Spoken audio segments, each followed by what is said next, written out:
Hello students, how are you. आशा करता हूँ आप लोग अच्छे होंगे। मेरा नाम है अजय सिंह परिहार और आज हम जिस चैप्टर को डिस्कस करने वाले हैं उसका नाम है कोल्ड वॉर इरा, शीत युद्ध का युग, और ये है chapter number 1 class 12th CBSE political science. तो चलिए जानते हैं इस चैप्टर में क्या है।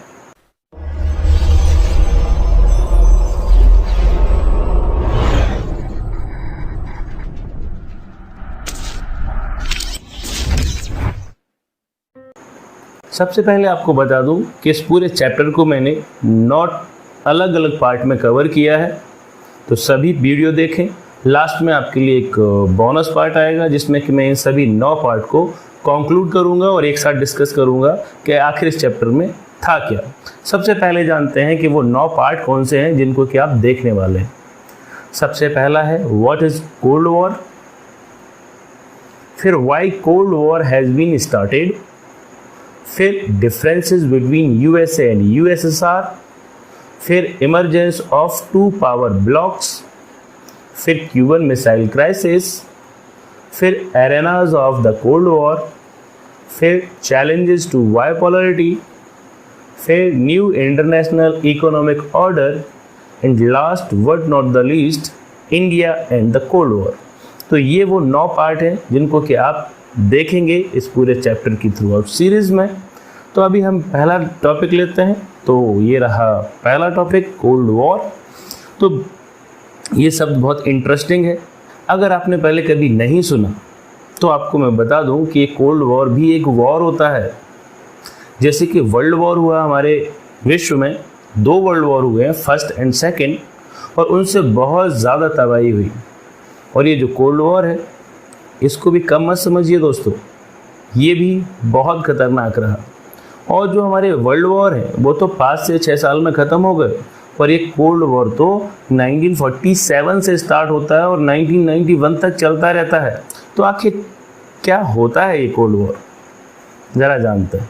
सबसे पहले मैं आपको अपनी लैंग्वेज में समझाता हूँ कि कोल्ड वॉर एक ऐसी सिचुएशन होती है जिसमें लगता है कि वॉर हो रहा है किन्हीं 2 देशों के बीच में, और ऐसा लग रहा है कि ये वॉर कभी भी स्टार्ट हो जाएगा, कभी भी वो दोनों देशों की जो सेनाएं हैं वो लड़ने लगेंगी, एक दूसरे पर अटैक कर देंगी। पर सचमुच में ऐसा होता नहीं है। इसी को कोल्ड वॉर कहते हैं। Cold war is a war like situation. Please pay your attention. War like situation, not a war. War like situation in which 2 countries or 2 groups of countries confront each other in political and military affairs.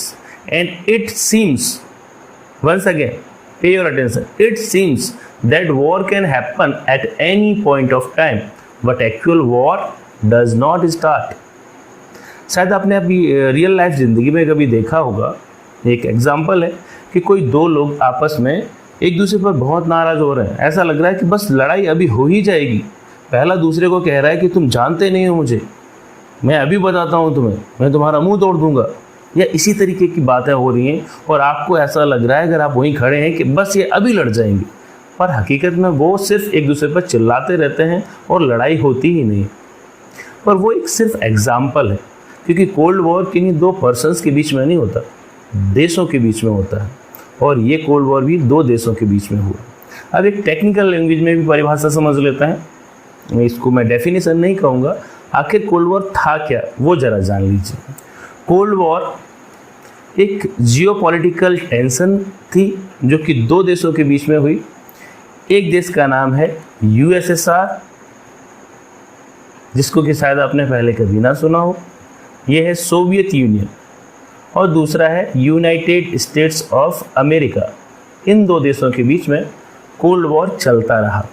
और ये जो time period था ये था 1947, जबकि Trueman doctrine हुई, और ये 1991 तक चलता रहा, जबकि ये सोवियत यूनियन डिसइंटीग्रेट हो गया। इसमें और भी नाम आ रहे हैं स्टूडेंट्स, जैसे कि ईस्टर्न ब्लॉक, वेस्टर्न ब्लॉक, ये सारी बातें हम समझेंगे, पर यहाँ नहीं और आगे। अब एक और सवाल आ जाता है हमारे मन में कि who involve in cold war, जैसे कि मैंने अभी बताया आपको, पर उसको और डिटेल में जानेंगे कि किन दो देशों के बीच में या किन दो ग्रुपों के बीच में ये कोल्ड वॉर हुआ। तो पहला देश जिसका मैंने नाम लिया यूएसएसआर, जिसको कि सोवियत यूनियन भी कहा जाएगा। इसके अलावा दूसरा देश था यूएसए, जिसे मैं यूएस या यूनाइटेड स्टेट्स ऑफ अमेरिका भी कहूँगा। अब सवाल आता है, why cold war has been started? आखिर कोल्ड वॉर स्टार्ट क्यों हुआ, क्या प्रॉब्लम हो गई? जबकि जो सेकेंड वर्ल्ड वॉर हुआ था उसमें अमेरिका और सोवियत यूनियन ये दोनों एक साथ एक ओर से लड़े थे। जब यानी दोनों दोस्त थे तो फिर ऐसा क्या हो गया कि उनमें आपस में ही लड़ाई हो गई और इतनी ज़्यादा टेंशन हो गई कि जो 1947 से शुरू होकर के 1991 तक चलती ही गई। वही जानना हमारे लिए बहुत ज़रूरी है, तभी हम आगे की घटनाओं को ठीक से समझ पाएंगे। तो सेकेंड वर्ल्ड वॉर ख़त्म होता है 1945 में। अभी सेकेंड वर्ल्ड वॉर किन दो ग्रुप के बीच में लड़ा गया था वो भी जानना ज़रूरी है आपके लिए। सेकेंड वर्ल्ड वॉर हुआ 1939 से 1945 तक और ये दो ग्रुप के बीच में लड़ा गया। एक ग्रुप था अलाइड फोर्सेस का और एक ग्रुप था एक्सिस पावर्स का। तो अलाइड फोर्सेस में जैसा कि आप देख रहे हैं यूएस यानी कि अमेरिका लीडर था और उसके साथ सोवियत यूनियन था, ब्रिटेन था, फ्रांस। और एक्सिस पावर में 3 देश थे, जर्मनी के द्वारा लीड किया गया था, इटली, जापान। जरा इनको मैप पर भी समझ लेते हैं। जैसा कि आप देख रहे हैं अलाइड फोर्सेस को लीड कर रहा है यूएस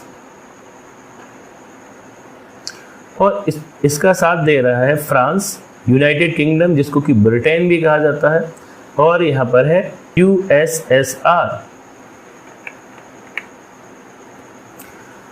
और दूसरी ओर एक्सिस पावर्स थे। एक्सिस पावर में जो लीडर था वो था जर्मनी, उसका साथ दे रहा था इटली और जापान।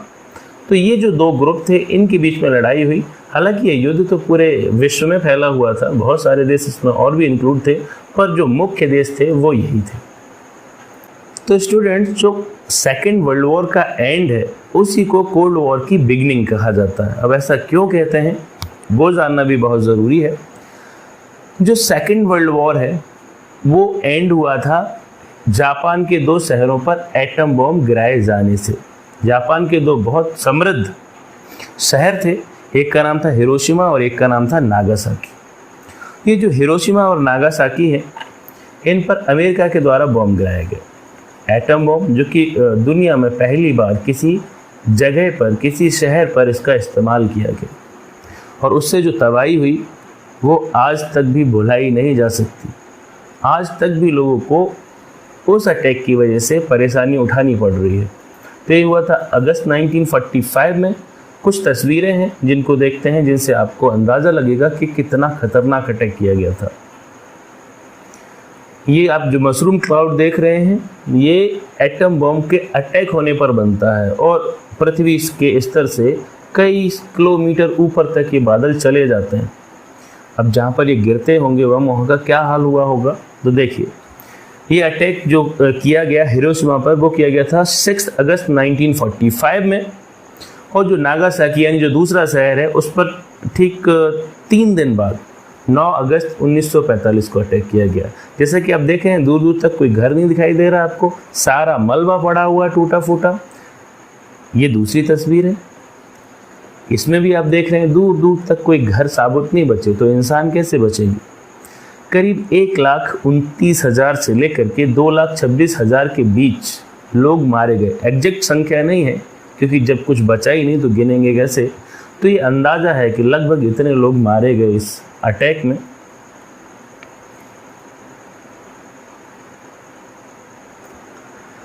अब बात यह आ जाती है कि अमेरिका ने ऐसा क्यों किया। तो उससे पहले यानी कि अमेरिका ने जो जापान पर एटम बम से अटैक किया, उससे पहले जापान ने अमेरिका के ऊपर अटैक किया था। अमेरिका सेकेंड वर्ल्ड वॉर में इन्वॉल्व नहीं हुआ था जब तक कि जापान ने अमेरिका के नेवल स्टेशन पर्ल हार्बर पर अटैक किया। पर्ल हार्बर एक नेवल स्टेशन था अमेरिका का, वहाँ पर जापान के द्वारा अटैक किया गया। जापान सोच रहा था कि मैं डरा दूंगा अमेरिका को, और अगर अमेरिका को डरा दिया तो फिर तो बाकी सारे जो देश हैं वो अमेरिका से कम पावरफुल हैं, वो जरूर हार मान लेंगे। और ये इसकी बहुत बड़ी भूल रही। पर्ल हार्बर पर इसने अटैक किया और पर्ल हार्बर को बहुत नुकसान पहुंचाया, और वो जो अटैक है वो इनकी ओर से सक्सेसफुल रहा। कुछ तस्वीरें उसकी भी हैं, देखिए। इन्होंने अटैक किया था 7 दिसंबर 1941 को, और जैसा कि आप देख रहे हैं आपको पानी के जहाज दिखाई दे रहे हैं, धुआं उड़ता हुआ दिखाई दे रहा है, क्योंकि वो इनका नेवल बेस था अमेरिका का। और वहाँ पर बहुत सारे जहाज, हवाई जहाज या पानी के जहाज वहाँ पर थे। तो करीब 188 एयरक्राफ्ट ख़त्म कर दिए गए, और जो लोग मारे गए यानी जो सैनिक वहाँ पर थे वो 2403 अमेरिकन मारे गए और 1178 घायल हो गए। तो ये अटैक था। जापान इससे बड़ा खुश हुआ होगा, लेकिन जापान को फिर क्या कीमत चुकानी पड़ी वो तस्वीरें मैं आपको पहले ही दिखा चुका हूँ कि ये बहुत ही भयानक था, जिसको आज दिन तक भुलाया नहीं जा सकता। और इसीलिए हम सबको डर लगता है कि कहीं थर्ड वर्ल्ड वॉर ना हो, और क्योंकि आज की डेट में तो परमाणु हथियार सभी देशों के पास है, जो भी शक्तिशाली देश हैं इस दुनिया में। और अगर कहीं दो न्यूक्लियर पावर के बीच लड़ाई हुई तो पता नहीं क्या होगा दुनिया का। तो जो क्रिटिक्स हैं यानी कि जो आलोचक हैं वो ये कहते हैं कि जो अमेरिका है वो जानता था कि जापान बस सरेंडर करने वाला है, जापान वैसे ही हार रहा था, उसने जानबूझ करके एटम बम गिराए, ना गिराता तो भी जापान हार मान लेता। अब उसने ऐसा क्यों किया? तो आलोचक कहते हैं कि उसने ऐसा इसलिए किया था कि सोवियत यूनियन, जिसको यूएसएसआर भी मैं बार बार कहता रहूँगा क्योंकि वो एक ही नाम है, मतलब दोनों नाम एक ही देश के हैं, तो सोवियत यूनियन को ये दिखाना चाहता था कि वो अमेरिका ज़्यादा पावरफुल है। जो मिलिट्री और पॉलिटिकल गेन यूएसएसआर एशिया में बढ़ा रहा था, दुनिया के दूसरे देशों में बढ़ा रहा था, वो और ना बढ़ाए। तो अमेरिका मॉस्को यानी कि जो यूएसएसआर की राजधानी थी उसको ये दिखाना चाहता था कि अमेरिका सुप्रीम है, वो ज़्यादा सुपर पावर है, ऐसा आलोचक कहते हैं। अमेरिका कहता है कि उसने ऐसा इसलिए किया क्योंकि वो सेकेंड वर्ल्ड वॉर को जल्दी से ख़त्म करना चाहता था। जल्दी ख़त्म हो जाएगा तो क्या होगा, जो अमेरिकन है और जो अलाइड लाइव्स यानी कि अमेरिका और उसके साथ जो 3 और देश थे उनमें रहने वाले लोगों की जान बचाने के लिए उसने ऐसा किया। अब बात यह है कि कारण जो भी रहा हो, लेकिन ये जो अटैक हुआ इसके कॉन्सिक्वेंसेस बहुत ज़बरदस्त हुए। सेकेंड वर्ल्ड वॉर तो ख़त्म हो गया, लेकिन एक नए प्रकार का वॉर स्टार्ट हो गया। इसने जो हमारा ग्लोब है उस पर 2 बहुत पावरफुल देशों को उभार कर आमने सामने ला दिया। एक यूएसएसआर और दूसरा यूएसए। अब ये दोनों एक दूसरे को अपनी ताकत दिखाना चाहते थे कि who will be more powerful, कौन ज़्यादा पावरफुल है, बस यही दिखाना था। और इसी के वजह से ये कोल्ड वॉर इतना लंबा खिंचता चला गया। और ये बिल्कुल हकीकत है, उस समय से लेकर आज तक, अब सोवियत यूनियन तो नहीं रहा, अमेरिका अभी भी है, तो ये 2 इतने पावरफुल देश थे उस समय के कि पूरी दुनिया में कहीं पर भी किसी भी जगह किसी भी इंसिडेंट को इन्फ्लुएंस कर सकते थे, प्रभावित कर सकते थे, इतना ज़्यादा पावर था इनके पास। और उसके बाद होना क्या था, जब दोनों देश आमने सामने आ गए तो cold war has been started. शीत युद्ध चलने लगा और चलता ही गया। आगे क्या क्या हुआ वो हम आगे समझेंगे। अब इसी टॉपिक में एक और टॉपिक आता है जिसका नाम है लॉजिक ऑफ डिटरेंस। ये बुक में उतना हाईलाइटेड नहीं है और आपको हो सकता है कहीं किसी दूसरी जगह भी इतना हाईलाइटेड ना मिले, लेकिन इससे जुड़े हुए क्वेश्चंस पूछ लिए जाते हैं और फिर बच्चों को लगता है, यानी आप ही लोगों को लगता है कि अरे ये तो मैंने पढ़ा नहीं कहीं। तो अभी ध्यान देंगे आप तो कभी भी ये नहीं आएगा दिमाग में कि मैंने कहीं पढ़ा नहीं। तो लॉजिक ऑफ डिटरेंस क्या होता है, हिंदी में कहते हैं इसको अपरोध का सिद्धांत। बहुत ही इम्पॉर्टेंट कॉन्सिक्वेंस ये हुआ ये इस एटॉमिक अटैक का कि पूरी दुनिया ये जान गई कि एटम बम से अगर अटैक होता है किसी जगह पर तो इतना ज़्यादा नुकसान होता है कि कोई देश उसको बर्दाश्त नहीं कर सकता, यानी कि तहस नहस हो जाते हैं वो देश या वो जगह जहाँ पर ये एटॉमिक अटैक होता है। और ये इतना पावरफुल होता है कि कोई भी जो दो देश जिनके पास न्यूक्लियर वेपन है वो अगर आपस में लड़ते हैं तो एक दूसरे को इतना नुकसान पहुंचाएंगे कि वो कहीं से भी एक्सेप्टेबल नहीं रहेगा। यानी कि आप दो देश लड़ रहे हैं आपस में, अब लड़ तो रहे हैं लेकिन होने वाला क्या है जरा बताते हैं आपको। अब कोई एक देश है यहाँ पर और कोई दूसरा देश है यहाँ पर। मान लेते हैं कि ये है ए और ये है बी। अब इनमें हो जाता है एटॉमिक अटैक। ये वॉर जो कर रहे हैं फुल फ्लैज वॉर हो जाता है और न्यूक्लियर वेपन इन दोनों के पास है। तो बी जो ए है वो बी के ऊपर अटैक करेगा, एटम बम गिरा दिया और इतना हिस्सा जो बी का है वो ख़त्म हो गया। और बी ने भी यही किया कि उसने ए के ऊपर एटम बम गिरा दिया, उसका इतना हिस्सा ख़त्म हो गया। और फिर क्या हुआ, फिर ए ने अटैक किया और उस बी का इतना हिस्सा ख़त्म हो गया। और फिर बी ने अटैक किया और ए का इतना हिस्सा ख़त्म हो गया। यानी ए तो ख़त्म ही हो गया, पूरी तरीके से डिस्ट्रॉय हो गया। ये तो डिस्ट्रॉय हो गया, लेकिन अब बी को देख लें ज़रा।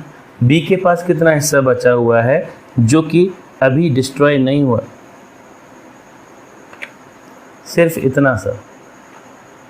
अब आप बताइए कि अभी हम इस देश को विनर कह दें?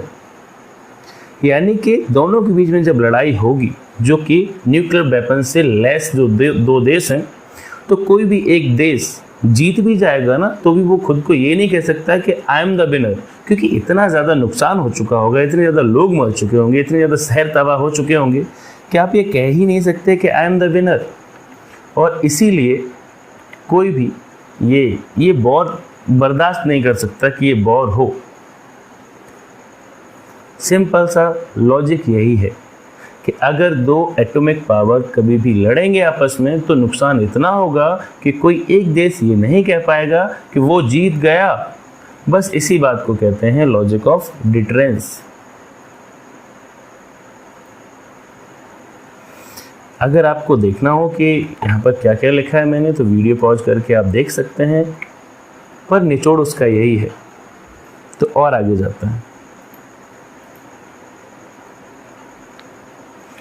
और आगे एक छोटी सी लाइन लिखी है मैंने, and that is the reason cold war never turned into hot war.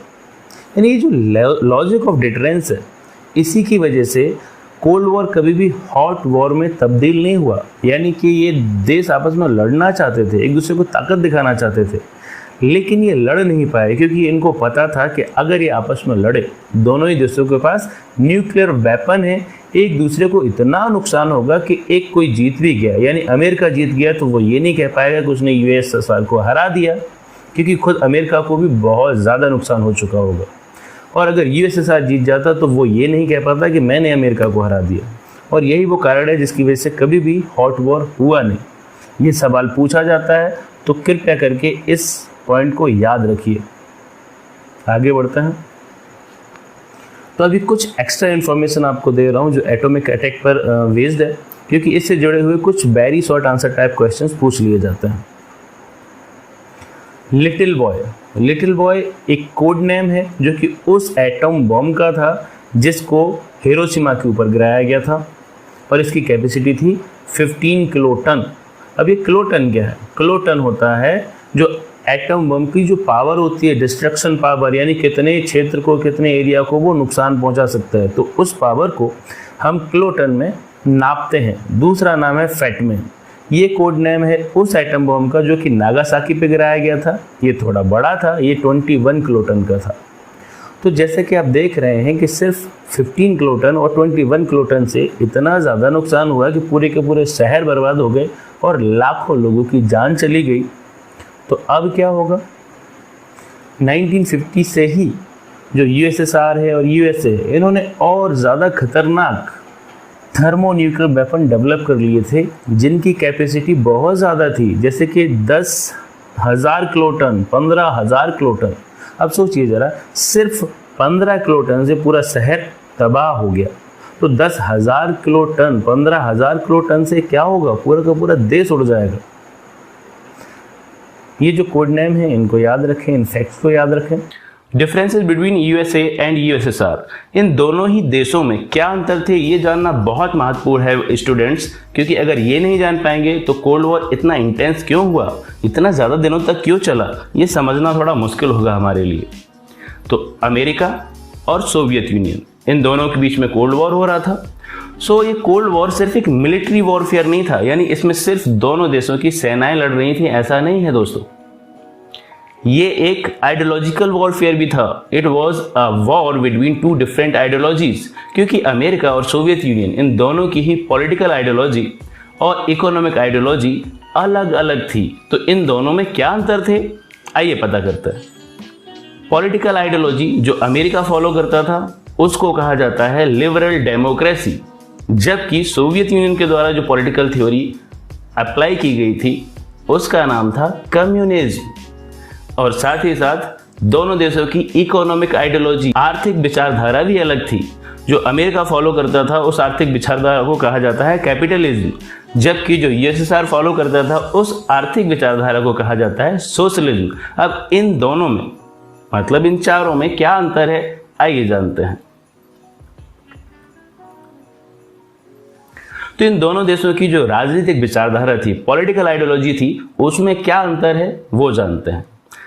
America के द्वारा जो पॉलिटिकल सिस्टम फॉलो किया जाता था उसको लिबरल डेमोक्रेसी कहा जाता है। ये डेमोक्रेसी का ही एक प्रकार है।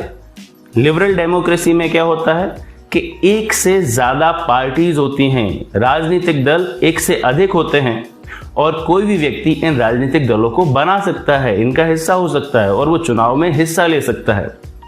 और जो लोग हैं वो भी स्वतंत्र हैं, वो किसी भी व्यक्ति को जो चुनाव में खड़ा हुआ है उसको वोट दे सकते हैं या फिर चाहें तो खुद भी चुनाव में खड़े हो सकते हैं और जीत सकते हैं। जबकि दूसरी ओर जो यूएसएसआर फॉलो करता था उसको कहा जाता है कम्युनिज्म। यहाँ पर जो गवर्नमेंट होती है उसमें सिर्फ एक ही राजनीतिक दल को फंक्शन करने का अधिकार होता है और वो होती है कम्युनिस्ट पार्टी उस देश की।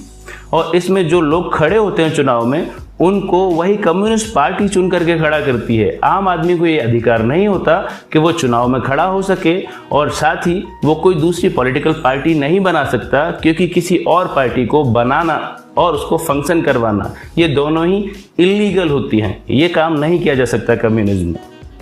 अब अगर इसकी परिभाषा जानना हो तो कम्युनिज्म की परिभाषा है the political idea that based on the belief that all people are equal and that money and property should be equally divided. तो सुनकर कैसे लगता है कि सभी लोग बराबर हैं, और वैसे देखा जाए तो ये विचारधारा में सब लोगों को बराबर समझा जाता है और सभी को बराबर अधिकार दिए जाते हैं, पर हकीकत में ऐसा है नहीं। आगे जानते हैं कि आर्थिक विचारधारा में क्या अंतर है दोनों देशों की। तो यूएसए जो आर्थिक विचारधारा को फॉलो करता है उसको कहा जाता है कैपिटलिज्म, हिंदी में कहते हैं इसे पूंजीवाद।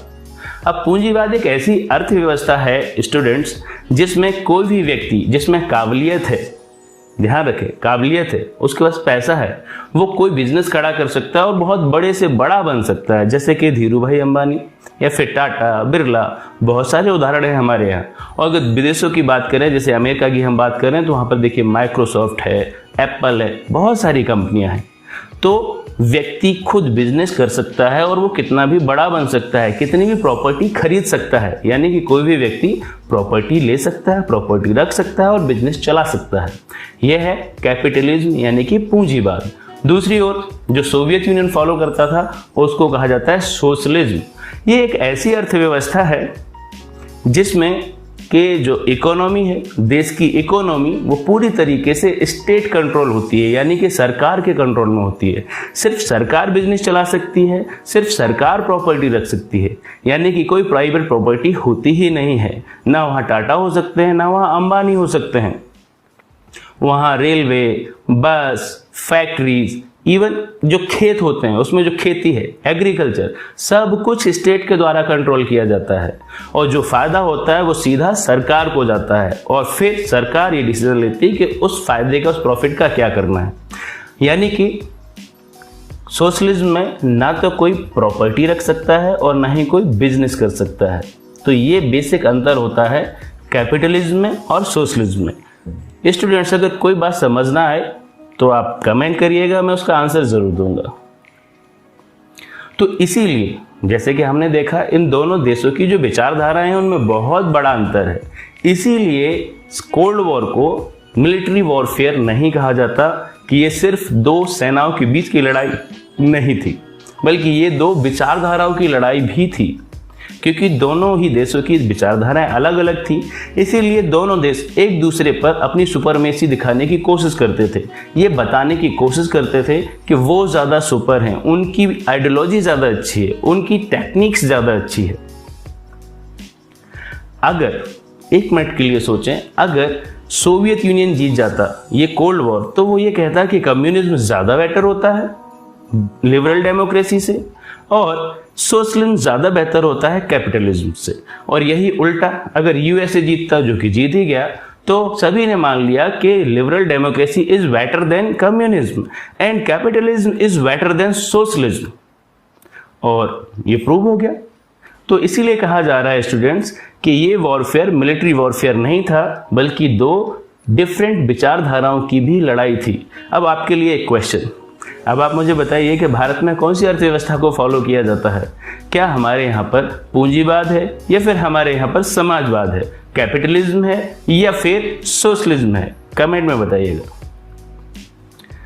दोस्तों, ये आपके लिए बोनस कॉर्नर है। मैं कोशिश करूंगा कि हर एक वीडियो में आपके लिए ये थोड़ी सी जानकारी एक्स्ट्रा लेकर के आ सकूं, क्योंकि ये बुक का हिस्सा नहीं है और इससे जुड़ा हुआ कोई प्रश्न आपसे नहीं पूछा जाएगा आपके एग्जाम में, पर इनकी जानकारी रखना आपके लिए बहुत फायदेमंद हो सकता है।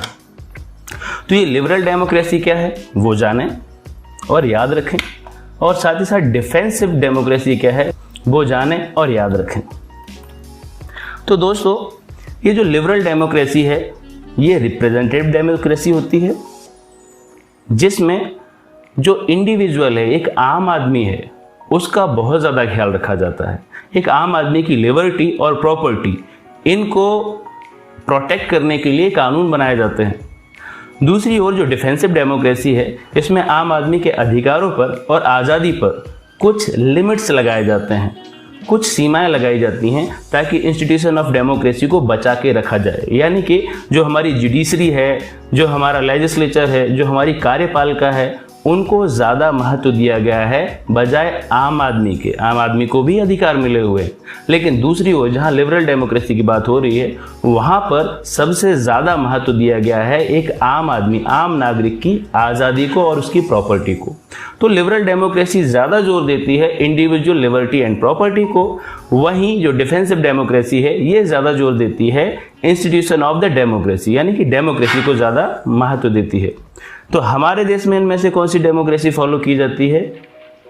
चलिए ये मैं बता देता हूँ। हमारे यहाँ पर डिफेंसिव डेमोक्रेसी को फॉलो किया जाता है।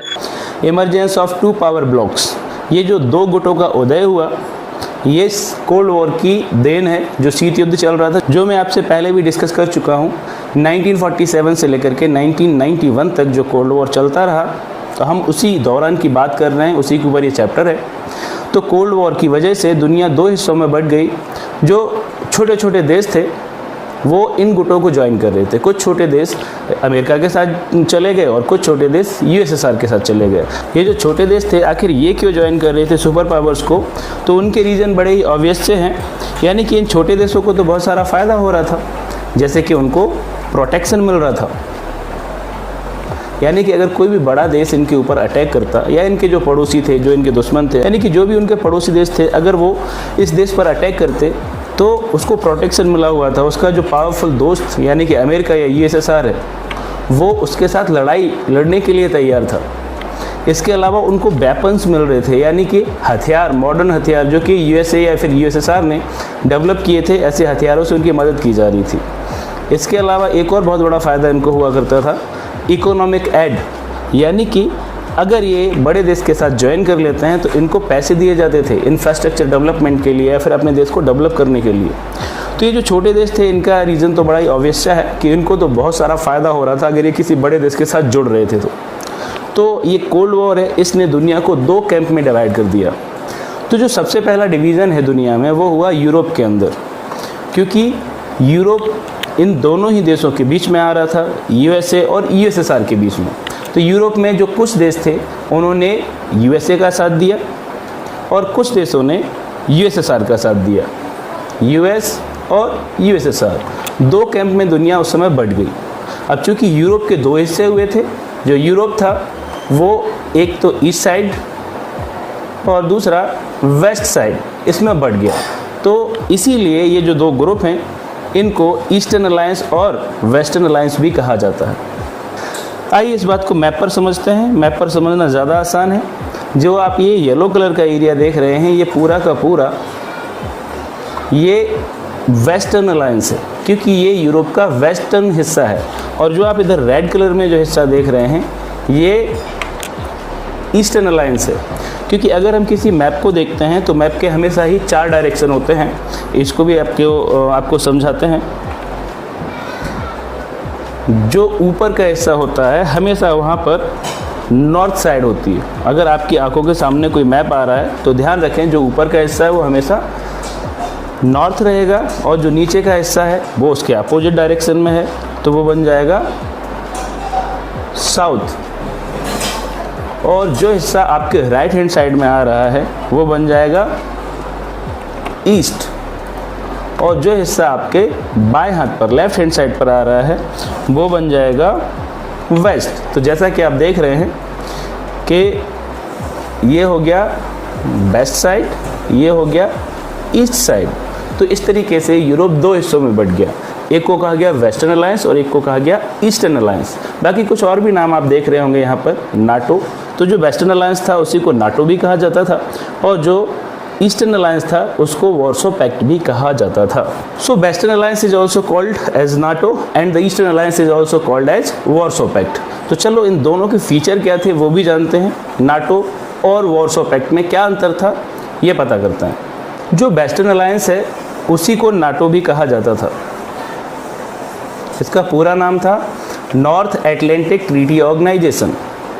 और इसमें जो वेस्टर्न यूरोप है उसके ज़्यादातर देश इसमें शामिल थे। इसको लीड किया जा रहा था अमेरिका के द्वारा। इसका फाउंडेशन हुआ था अप्रैल 1949 में। ये डेट्स बहुत इंपॉर्टेंट हैं तो प्लीज़ आप याद रखें इन्हें।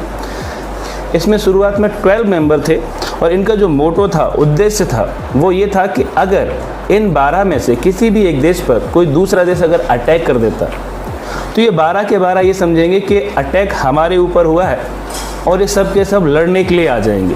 यानी कि इन सभी ने ग्रुप इसीलिए बनाया था कि अगर युद्ध होता है तो ये सभी साथ में मिलकर के लड़ेंगे। यही इनका मोटो था। तो अब जानते हैं कि वॉर्सो पैक्ट के क्या फीचर्स थे। तो यह है Warsaw Pact. Warsaw Pact NATO को काउंटर करने के लिए बनाया गया था, यानी कि नाटो का विरोध करने के लिए बनाया गया था वॉर्सो पैक्ट। इसको WTO भी कहा जाता है, पर बुक में कहीं पर भी WTO नहीं लिखा हुआ है। WTO को फुल फॉर्म हुआ वॉर्सो ट्रीटी ऑर्गेनाइजेशन। अब ये वॉर्सो ट्रीटी इसलिए कहा जाता है कि पोलैंड का एक शहर है वॉर्सो, ये ट्रीटी वहीं पर हुई थी, इसलिए इसको वॉर्सो पैक्ट कहा जाता है। इसको लीड किया जा रहा था सोवियत यूनियन यानी कि USSR के द्वारा। और इसका फाउंडेशन करीब 6 साल बाद हुआ। नाटो फाउंड हुआ 1949 में और वॉर्सो पैक्ट का फॉर्मेशन हुआ 1955 में। इसमें जो मेंबर थे वो थे 8 शुरुआती मेंबर और इनका मोटो भी बिल्कुल सेम था जैसे कि नाटो का था। यानी कि अगर इन 8 में से किसी के ऊपर भी हमला किया जाता है वेस्टर्न अलायंस के द्वारा तो ये मान लेंगे कि हम सब पर हमला हुआ है और इस 8 के 8 लड़ने के लिए आ जाएंगे। तो इस तरीके से दुनिया 2 हिस्सों में उस समय बट गई और ये 2 हिस्से ऐसे थे कि अगर इनमें से एक में से भी किसी से लड़ाई होती दूसरे ग्रुप से तो पूरा का पूरा ग्रुप लड़ने आ जाता और एक बड़ा युद्ध बन जाता। 3rd वर्ल्ड वॉर भी इसको कह सकते हैं अगर ऐसा युद्ध होता तो ये परिवर्तन यूरोप में हुआ। लेकिन क्या यूरोप के बाहर भी कोई संगठन बनाया गया, कोई ट्रीटी की गई है, उसको समझते हैं। सबसे पहले तो यूरोप में जो USSR है, तो यूरोप के जो देश USSR के साथ थे उन सभी देशों में USSR ने एक बड़ी सेना तैनात करके रखी। कारण ये था कि वो ये चाहता था कि उसके साथी, यूरोप के जो भी देश उसके साथी हैं, उनमें से कोई भी देश USA के साथ न चला जाए, इसलिए उसने वहाँ पर काफ़ी अच्छी पकड़ बना करके रखी। तो दूसरी ओर जो USA है, USA ने अपना विस्तार थोड़ा सा और बढ़ाया, वो एशिया में भी आ गया और एशिया में उसने कुछ ग्रुप बनाए। तो उन ग्रुप्स के बारे में जानते हैं। एक ग्रुप बनाया गया जिसको कहा गया सीटो और इसका फुल फॉर्म है South East Asian Treaty Organization. यानी साउथ ईस्ट एशिया के जो देश हैं उनके साथ मिलकर के इसने एक ट्रीटी की, और सेंट्रल एशिया के जो देश हैं उनके साथ मिलकर के भी इसने एक ट्रीटी की, जिसको सेंट्रल ट्रीटी ऑर्गेनाइजेशन कहा गया। अब इसको काउंटर करने के लिए यूएसएसआर ने भी अच्छे रिलेशन बनाने की कोशिश की एशिया के कुछ देशों के साथ, जैसे कि नॉर्थ वियतनाम, नॉर्थ कोरिया, इसके अलावा इराक। तो आप जैसा कि देख रहे हैं कि ये जो एरेना है कोल्ड वॉर का, कॉन्फ्लिक्ट का, ये बढ़ता चला जा रहा है। यूरोप में फैला ये, यूरोप के बाद एशिया में ये आ गया, और नॉर्थ अमेरिका इसमें इन्वॉल्व था ही, और इधर यूएसएसआर इन्वॉल्व था। तो दुनिया दो बड़े खेमों में बट गई। इसको और अच्छे प्रकार से हम इसको मैप पर समझ सकते हैं, तो ज़रा मैप पर ध्यान देते हैं। जैसे कि आप ये जो येलो हिस्सा देख रहे हैं, ये येलो हिस्सा है नाटो वाले देशों का। ये जो आप रेड हिस्सा देख रहे हैं ये है वॉर्सो पैक्ट वाले देशों का, और इसमें आप जो ग्रीन हिस्सा देख रहे हैं ये हिस्सा है नॉन अलाइनमेंट मूवमेंट वाली कंट्रीज़ का। अब ये नॉन अलाइनमेंट मूवमेंट क्या है ये हम आगे समझेंगे। फिलहाल यहाँ पर लिखा हुआ है फर्स्ट वर्ल्ड, सेकेंड वर्ल्ड और थर्ड वर्ल्ड, यानी कि जो देश अमेरिका के साथ जुड़े हुए थे, नाटो के मेंबर थे, उन सभी देशों को फर्स्ट वर्ल्ड कहा जाता था, पहली दुनिया कहा जाता था। एक तो ये टेक्नोलॉजी में भी आगे थे। दूसरा जो सेकेंड वर्ल्ड कहा गया है वो उन सभी देशों को कहा गया जो कि यूएसएसआर के साथ थे, और थर्ड वर्ल्ड उन कंट्रीज़ को कहा गया है जो कि नॉन अलाइनमेंट मूवमेंट के मेंबर थे, और ये वो सारे के सारे देश हैं जिनमें कि ज़्यादा डेवलपमेंट नहीं हुआ था। ये किसी न किसी कारण से डेवलपमेंट में पीछे थे। इसका एक बहुत बड़ा कारण तो ये था कि ये देश बहुत समय तक यूरोप के कई देशों के द्वारा गुलाम बना करके रखे गए थे, इसलिए भी यहाँ पर ज़्यादा डेवलपमेंट नहीं हो पाया। First world, second world, third world. आई होप आप इन तीनों को समझ गए होंगे, और यदि कुछ समझ नहीं आता है तो आप निश्चिंत होकर कमेंट कीजिएगा, मैं रिप्लाई करूँगा। हम सेंटो को समझते हैं। तो सेंटो में ये जो आप बीच का हिस्सा देख रहे हैं ये सेंट्रल एशिया है। इसके कुछ देश इस ग्रुप में शामिल हुए, तुर्की, ईरान, इराक और पाकिस्तान। ये सेंटो नाम की जो ट्रीटी हुई थी उसके हिस्से थे। तो देखा जाए तो सेंटो बनाया गया था यूएसए के द्वारा, तो इनडायरेक्टली पाकिस्तान, तुर्की, इराक, ईरान ये अमेरिका का साथ दे रहे थे उस समय। फिर ये जो दूसरी ट्रीटी हुई थी उसका नाम है South East Asian Treaty Organization, और जैसा कि इसका नाम सजेस्ट कर रहा है साउथ ईस्ट, यानी कि एशिया का जो साउथ ईस्ट है वहाँ पर जो देश थे वो इस South East Asian Treaty Organization के हिस्सा थे। तो साउथ ईस्ट ये वाला हिस्सा है।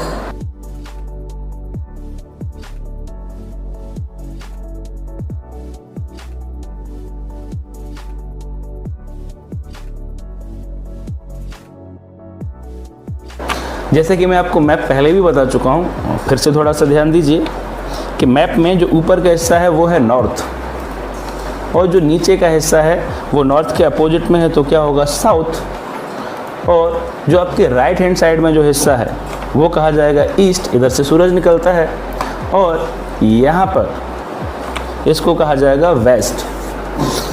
तो अगर ये नॉर्थ है, ये ईस्ट है, तो नॉर्थ ईस्ट कहाँ पर है? ये जो हिस्सा है यहाँ पर ये नॉर्थ ईस्ट है। तो अगर हम इस जगह को क्लोजली डिवाइड कर दें, इस जगह को क्लोजली डिवाइड कर दें, तो ये साउथ ईस्ट में आ जाएंगी ये कंट्री जिनके बारे में हम अभी बात कर रहे हैं।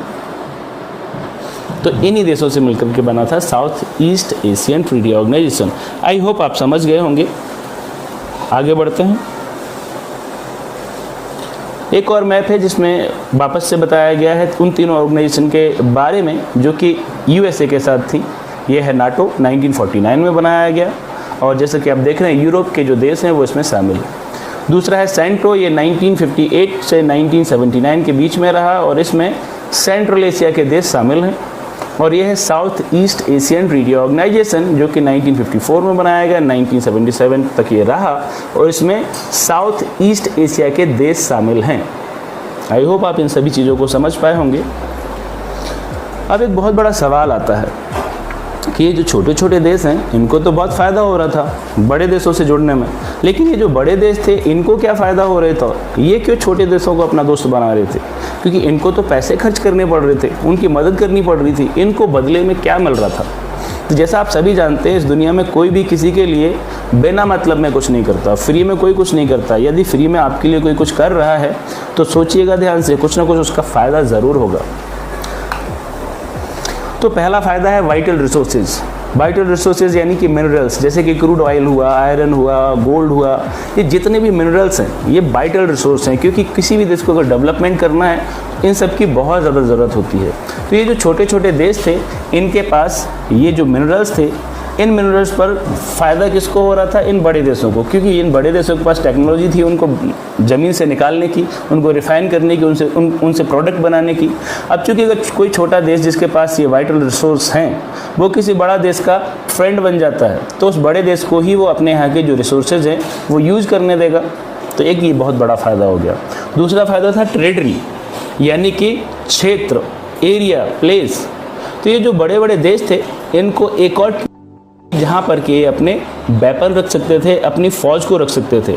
जैसा कि एक केस में हुआ भी है इस चैप्टर में कि जो यूएसएसआर है उसने क्यूबा में अपनी वेपन्स रख दिए थे, यानी न्यूक्लियर मिसाइल इंस्टॉल कर दी थी, और उससे अमेरिका को बहुत ही बड़ा खतरा पैदा हो गया था।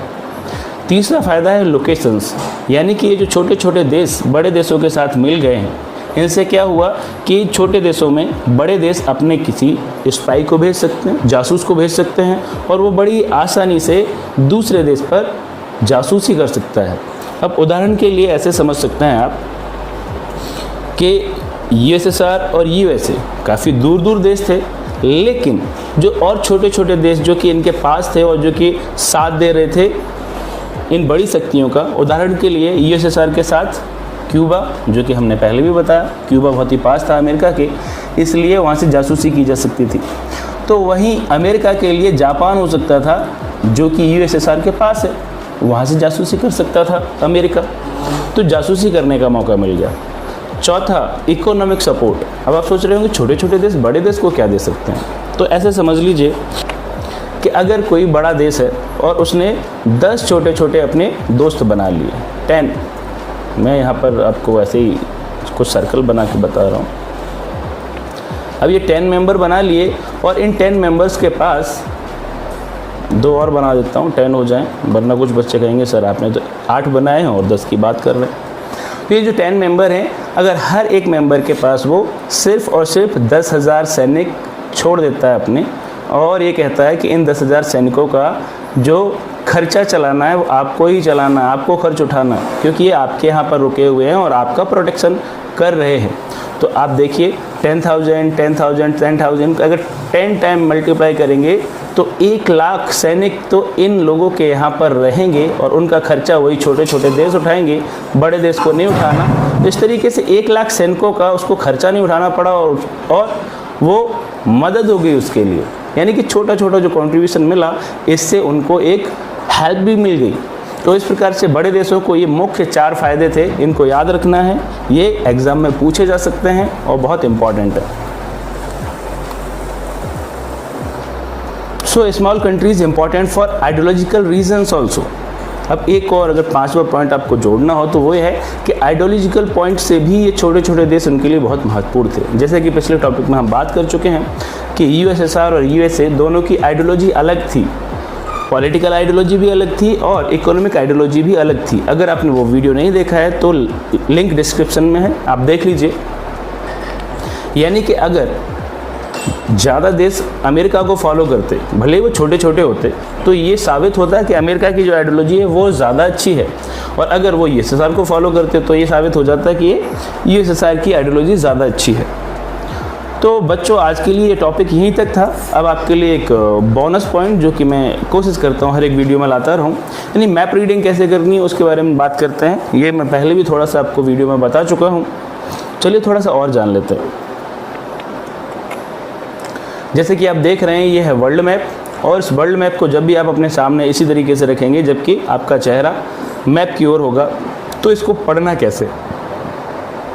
यहाँ पर एक प्राइम मेरिडियन देख रहे हैं, ये लाइन बिल्कुल, ये लाइन जो है ये वर्ल्ड मैप के बीच से गई है वर्टिकली, ऊपर से नीचे।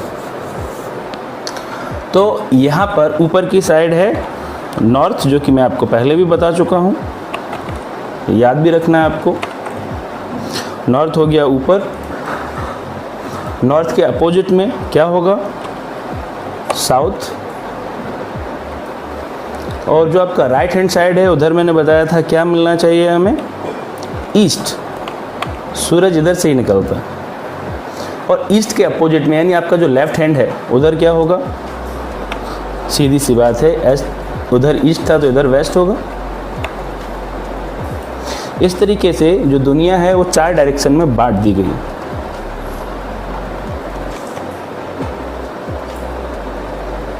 ये वेस्ट, ये नॉर्थ, ये ईस्ट और ये साउथ। तो अब आप देखिए कि इधर जो कंट्रीज़ हैं वो आ जाएंगी ईस्ट कंट्रीज़ कही जाएंगी, ईस्ट में आ गई। जो वेस्ट में है वो वेस्ट कंट्रीज़ कही जाएंगी, जो नॉर्थ में है वो नॉर्थ कंट्रीज़ कही जाएंगी, और जो साउथ में है वो साउथ कंट्रीज़ कही जाएंगी। अब ये तो पूरे वर्ल्ड का मैप हो गया। लेकिन अगर किसी छोटी जगह का मैप आप लें, जैसे कि ये है अफ्रीका, ये अफ्रीका है। अगर आप अफ्रीका को ले रहे हैं तो इसके भी 4 पॉइंट बन जाएंगे। इधर नॉर्थ रहेगा, इधर साउथ रहेगा, इधर ईस्ट रहेगा और इधर वेस्ट रहेगा। और इस देश के जो कंट्रीज इधर हैं वो ईस्ट अफ्रीका हो जाएगा, और इधर वेस्ट अफ्रीका हो जाएगा, ये नॉर्थ अफ्रीका हो जाएगा, और इधर ये साउथ अफ्रीका हो जाएगा। ऐसे ही सेम इंडिया के बारे में भी है। अगर आप इंडिया को लें, सिर्फ और सिर्फ इंडिया को लेते हैं, तो यहाँ पर देखिए ये नॉर्थ हो गया, ये साउथ हो गया, ये ईस्ट हो गया और ये वेस्ट हो गया।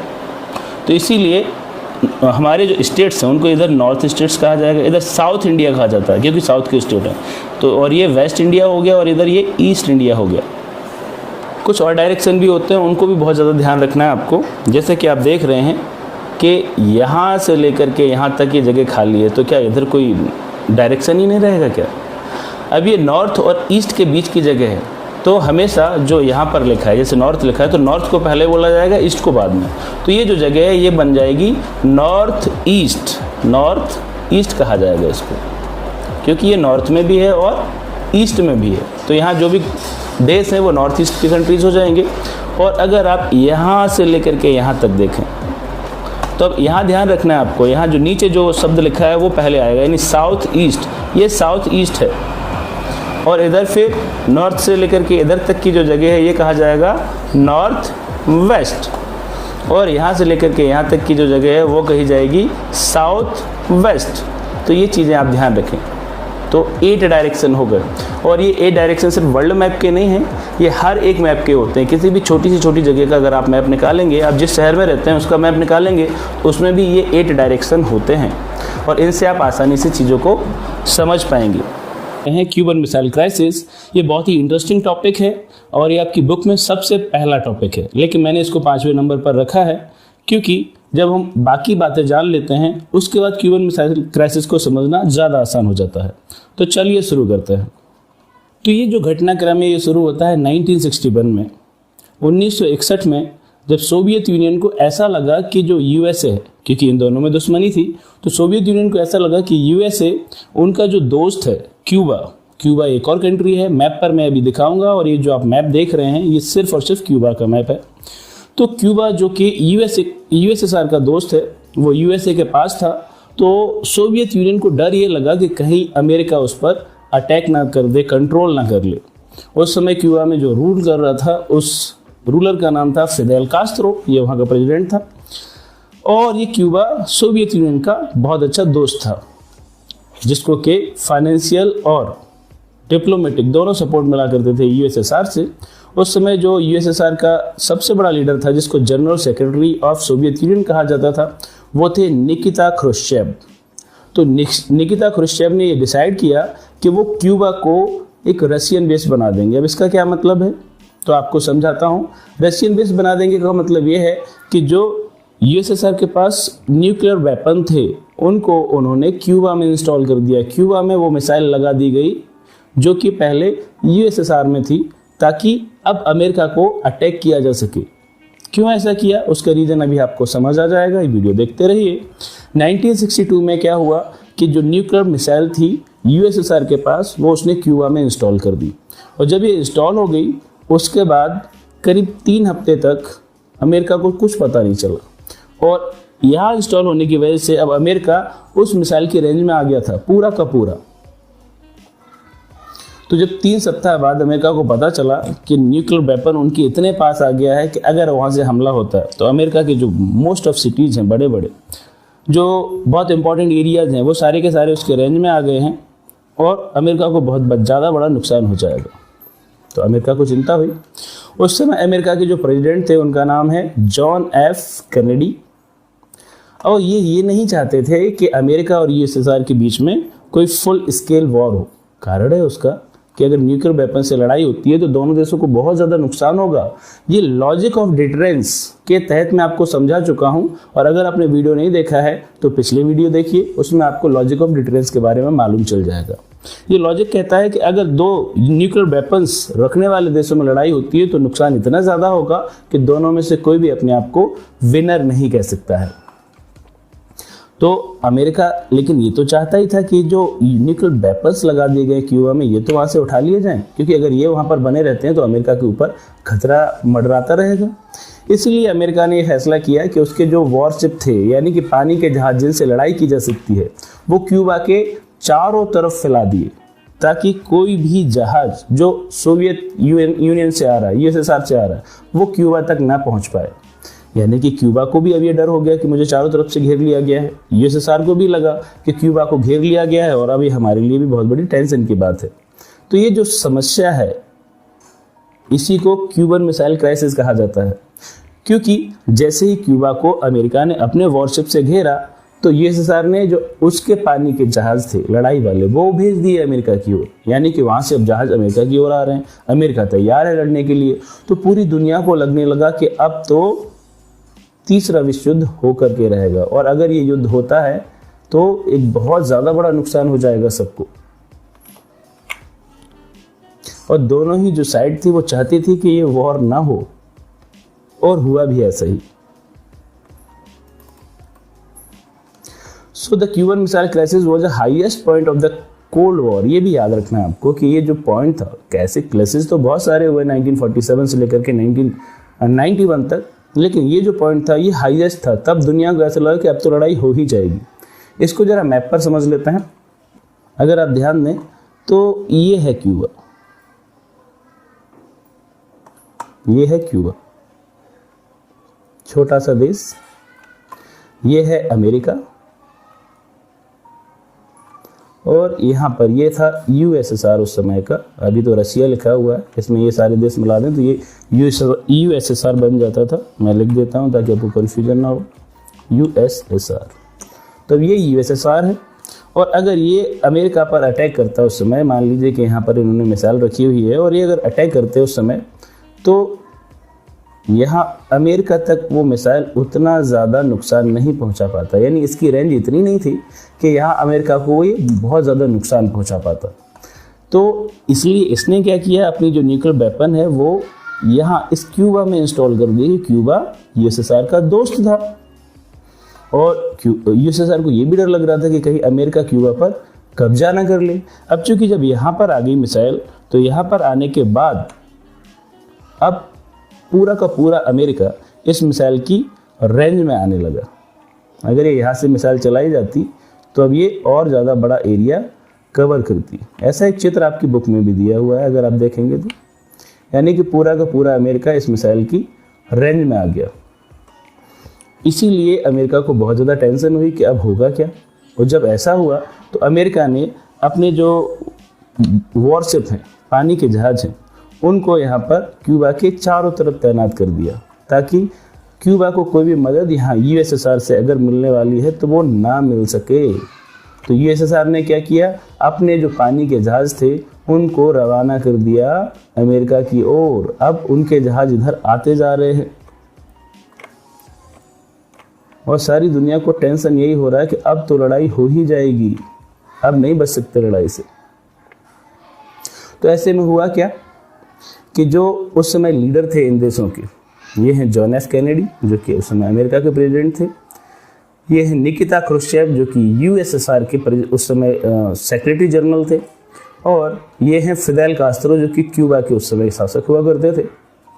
तो इन दोनों के बीच में वार्ता हुई। जॉन एफ कैनेडी और निकिता क्रुश्चेव के बीच, और ये इसी निष्कर्ष पर पहुंचे कि लड़ाई करना ठीक नहीं है। और समझौता ये रहा कि अमेरिका अपने वॉर से हटा देगा क्यूबा के आसपास से, और जो यूएसएसआर है वो अपनी जो मिसाइल उन्होंने यहाँ पर लगाई हुई थी, क्यूबा को जो बेस बनाया हुआ था, उसको ख़त्म कर देंगे, न्यूक्लियर मिसाइल को हटा लिया जाएगा। तो इस तरीके से ये जो क्यूबा का मिसाइल क्राइसिस था ये ख़त्म हुआ। आई होप आपको ये टॉपिक समझ में आया होगा। इस टॉपिक में इतना ही है। इस पूरी स्टोरी को आपको याद रखना है, खास करके ये 3 नाम बहुत याद रखने हैं आपको। जॉन एफ कैनेडी जो कि अमेरिका से थे, निकिता क्रुश्चेव जो कि यूएसएसआर से थे, फिदेल कास्ट्रो जो कि क्यूबा के शासक उस समय थे। नाम है एरेनाज ऑफ द कोल्ड वॉर। सबसे पहले तो ये जानते हैं कि एरेनाज ऑफ कोल्ड वॉर का मतलब क्या हुआ। तो बच्चों, एरेनाज का मतलब होता है क्षेत्र, एरिया, यानी कि कोल्ड वॉर दुनिया के किस किस क्षेत्र तक फैला, यही इस टॉपिक में डिस्कस होने वाला है। तो ये जो एरेनाज ऑफ द कोल्ड वॉर है, इसमें हम यही जानने वाले हैं कि 1947 से लेकर के 1991 के बीच में जब कोल्ड वॉर चल रहा था, तो उस समय इस कोल्ड वॉर की वजह से कहाँ कहाँ पर शूट वॉर हो गए, कहाँ कहाँ पर लड़ाई वाकई में हुई। तो क्यूबन मिसाइल क्राइसिस हमने अभी अभी पढ़ा था। क्यूबन मिसाइल क्राइसिस जैसे ही इंसिडेंट और भी हुए थे उस समय, जैसे कि जो कोल्ड वॉर है इसकी वजह से कुछ शूटिंग वॉर भी हुए। शूटिंग वॉर का मतलब है जहां आमने सामने लड़ाई हुई। तो जैसे कि आप देख रहे हैं यहाँ पर, यह है कोरिया। कोरिया में एक युद्ध हुआ 1950 से 1953 तक, और कोरिया 2 हिस्सों में बटा हुआ था, नॉर्थ कोरिया और साउथ कोरिया, और उनमें लड़ाई हो रही थी। एक का साथ दे रहा था यूएसए और एक का साथ दे रहा था यूएसएसआर। दूसरी लड़ाई हुई है बर्लिन में, ये 1958 से 1962 तक रहा। तीसरी लड़ाई है कॉन्गो जो कि 1960s के दौर में हुई, अर्ली 1960s, और इसके अलावा और भी कई जगह ये लड़ाइयाँ हुई। तो ये जो अलग अलग जगह पर लड़ाई हो रही है, ये सारी की सारी लड़ाइयाँ हो रही है कोल्ड वॉर की वजह से, इसीलिए इसको कहा जा रहा है एरेनाज ऑफ कोल्ड वॉर। अगर इन सभी लड़ाइयों के बारे में और ज़्यादा जानना चाहते हो आप, तो हमारी बुक में ज़्यादा जानकारी नहीं है, लेकिन यूट्यूब पर एक चैनल है स्टडी IQ, आप वहाँ पर वीडियो देख सकते हैं। इन युद्ध से जुड़े हुए कई सारे वीडियो वहाँ पर आपको मिल जाएंगे, और बहुत अच्छा एक्सप्लेनेशन आपको वहाँ पर मिलने वाला है। अब ये जो क्राइसिस हैं ये ज़्यादा डिफेंड इसलिए हो रहे थे, ज़्यादा गहरे इसलिए हो रहे थे कि ये जो 2 पार्टीज लड़ रही थी आपस में, यूएसए और यूएसएसआर, इनमें से कोई भी पीछे नहीं हटना चाहता था, कोई भी ये नहीं दिखाना चाहता था कि वो कमज़ोर पड़ गया। और इसीलिए जब लड़ाई हुई तो कोरिया है, वियतनाम है, अफगानिस्तान है, बहुत सारे लोग इनमें मारे गए। लेकिन ये ज़रूर है कि इनकी वजह से ये जो छोटी छोटी लड़ाइयाँ हो रही थी, और ये दोनों जो महाशक्तियाँ हैं इन्हीं दोनों लड़ाइयों में अपनी जोर आजमाइश कर रही थी। लेकिन जो 3rd वर्ल्ड वॉर हो सकता था, बस वो 3rd वर्ल्ड वॉर नहीं हुआ, बस यही एक आप अच्छी बात मान सकते हैं। लेकिन ये ज़रूर है कि इन दोनों ब्लॉक्स के बीच में जो लड़ाई चल रही थी, तो ऐसा नहीं है कि कोई भी इस लड़ाई को रोकना नहीं चाहता था या टेंशन कम नहीं करना चाहता था। इन दोनों ब्लॉक्स के बाहर की जो शक्तियाँ हैं, जो पावर हैं, जिसको हम अभी नॉन अलाइनमेंट मूवमेंट में पढ़ेंगे, या जो उस समय यूनाइटेड नेशंस था, तो उन्होंने कोशिश की कि इन दोनों के बीच में जो लड़ाई है वो कम हो। जैसे कि यहाँ पर जवाहरलाल नेहरू का नाम देख रहे हैं आप, ये इंडिया के फर्स्ट प्राइम मिनिस्टर थे। तो इन्होंने, चूँकि ये नॉन अलाइनमेंट मूवमेंट के मेंबर थे, इन्होंने जो नॉर्थ कोरिया और साउथ कोरिया के बीच में जो उस समय लड़ाई हो रही थी उसमें भाग लिया, इंटरफेयर किया, और उन दोनों देशों के बीच में सुलह करवाने का प्रयास किया। इसी प्रकार से जो यूनाइटेड नेशंस के सेक्रेटरी जनरल है, यानी सेक्रेटरी जनरल वो पोस्ट होता है जो सबसे बड़ा है यूनाइटेड नेशन में। यूनाइटेड नेशन के बारे में भी एक सेपरेट वीडियो बनाया जाएगा जिसमें आपको डिटेल में जानकारी दी जाएगी। तो इन्होंने जो कॉन्गो वॉर था उसमें अपनी बहुत ही इंपॉर्टेंट रोल प्ले किया और उसको ख़त्म करने का प्रयास किया। अब अपने अगले टॉपिक की ओर बढ़ते हैं। इस अगले टॉपिक का नाम है आर्म्स कंट्रोल। उस समय दुनिया में आर्म्स कंट्रोल की बहुत ज़्यादा ज़रूरत महसूस की गई। अब एक आर्म्स कंट्रोल क्यों करना है वो समझते हैं, और आर्म्स कंट्रोल होता क्या है। तो आर्म्स कंट्रोल का मतलब होता है कि जो वेपन्स हैं खतरनाक, उन वेपन्स को बनाना नहीं है, बैन कर देना है, लिमिटेड हथियार रखने हैं। कुछ हथियार तो ऐसे हैं जो कि बनाए ही नहीं जाएंगे किसी देश के द्वारा। तो ये ज़रूरत क्यों महसूस की गई, पहले तो वो समझते हैं। कि दोनों देश जो यूएसए और यूएसएसआर है आपस में तनातनी के माहौल में थे, यानी लड़ाई कभी भी हो सकती है। तो वो ये ज़्यादा बेहतर समझ रहे थे कि हम बहुत ज़्यादा हथियार अपने पास जमा कर लें, और ज़्यादा हथियार हमारे पास होंगे तो उससे क्या होगा कि लड़ाई होगी ही नहीं। जैसे कि अगर किसी एक पक्ष के पास बहुत ज़्यादा खतरनाक हथियार हैं तो दूसरा जो पक्ष है वो लड़ने से पहले विचार करेगा, सोचेगा कि हमें लड़ना भी चाहिए कि नहीं, क्योंकि सामने वाले के पास ज़्यादा खतरनाक हथियार है। तो इस तरीके से ये बात दोनों ही देश समझ रहे थे और दोनों ही देश अपने यहाँ जो वेपन्स हैं उनका ढेर लगाते जा रहे थे, यानी कि एक वेपन रेस लगी हुई थी कि कौन कितने हथियार बना सकता है। अब इसकी वजह से हो ये रहा था कि एक बहुत बड़ा खतरा पैदा हो रहा था। ये दोनों ही देश एक दूसरे के ऊपर भरोसा नहीं कर रहे थे। अब अगर ऐसे माहौल में, जबकि एक दूसरे पर भरोसा नहीं किया जा रहा है, अगर कोई न्यूक्लियर एक्सीडेंट हो जाए तो, यानी कि यूएसएसआर के पास भी बहुत सारे न्यूक्लियर वेपन रखे हुए हैं और यूएसए के पास भी बहुत सारे न्यूक्लियर वेपन्स रखे हुए हैं।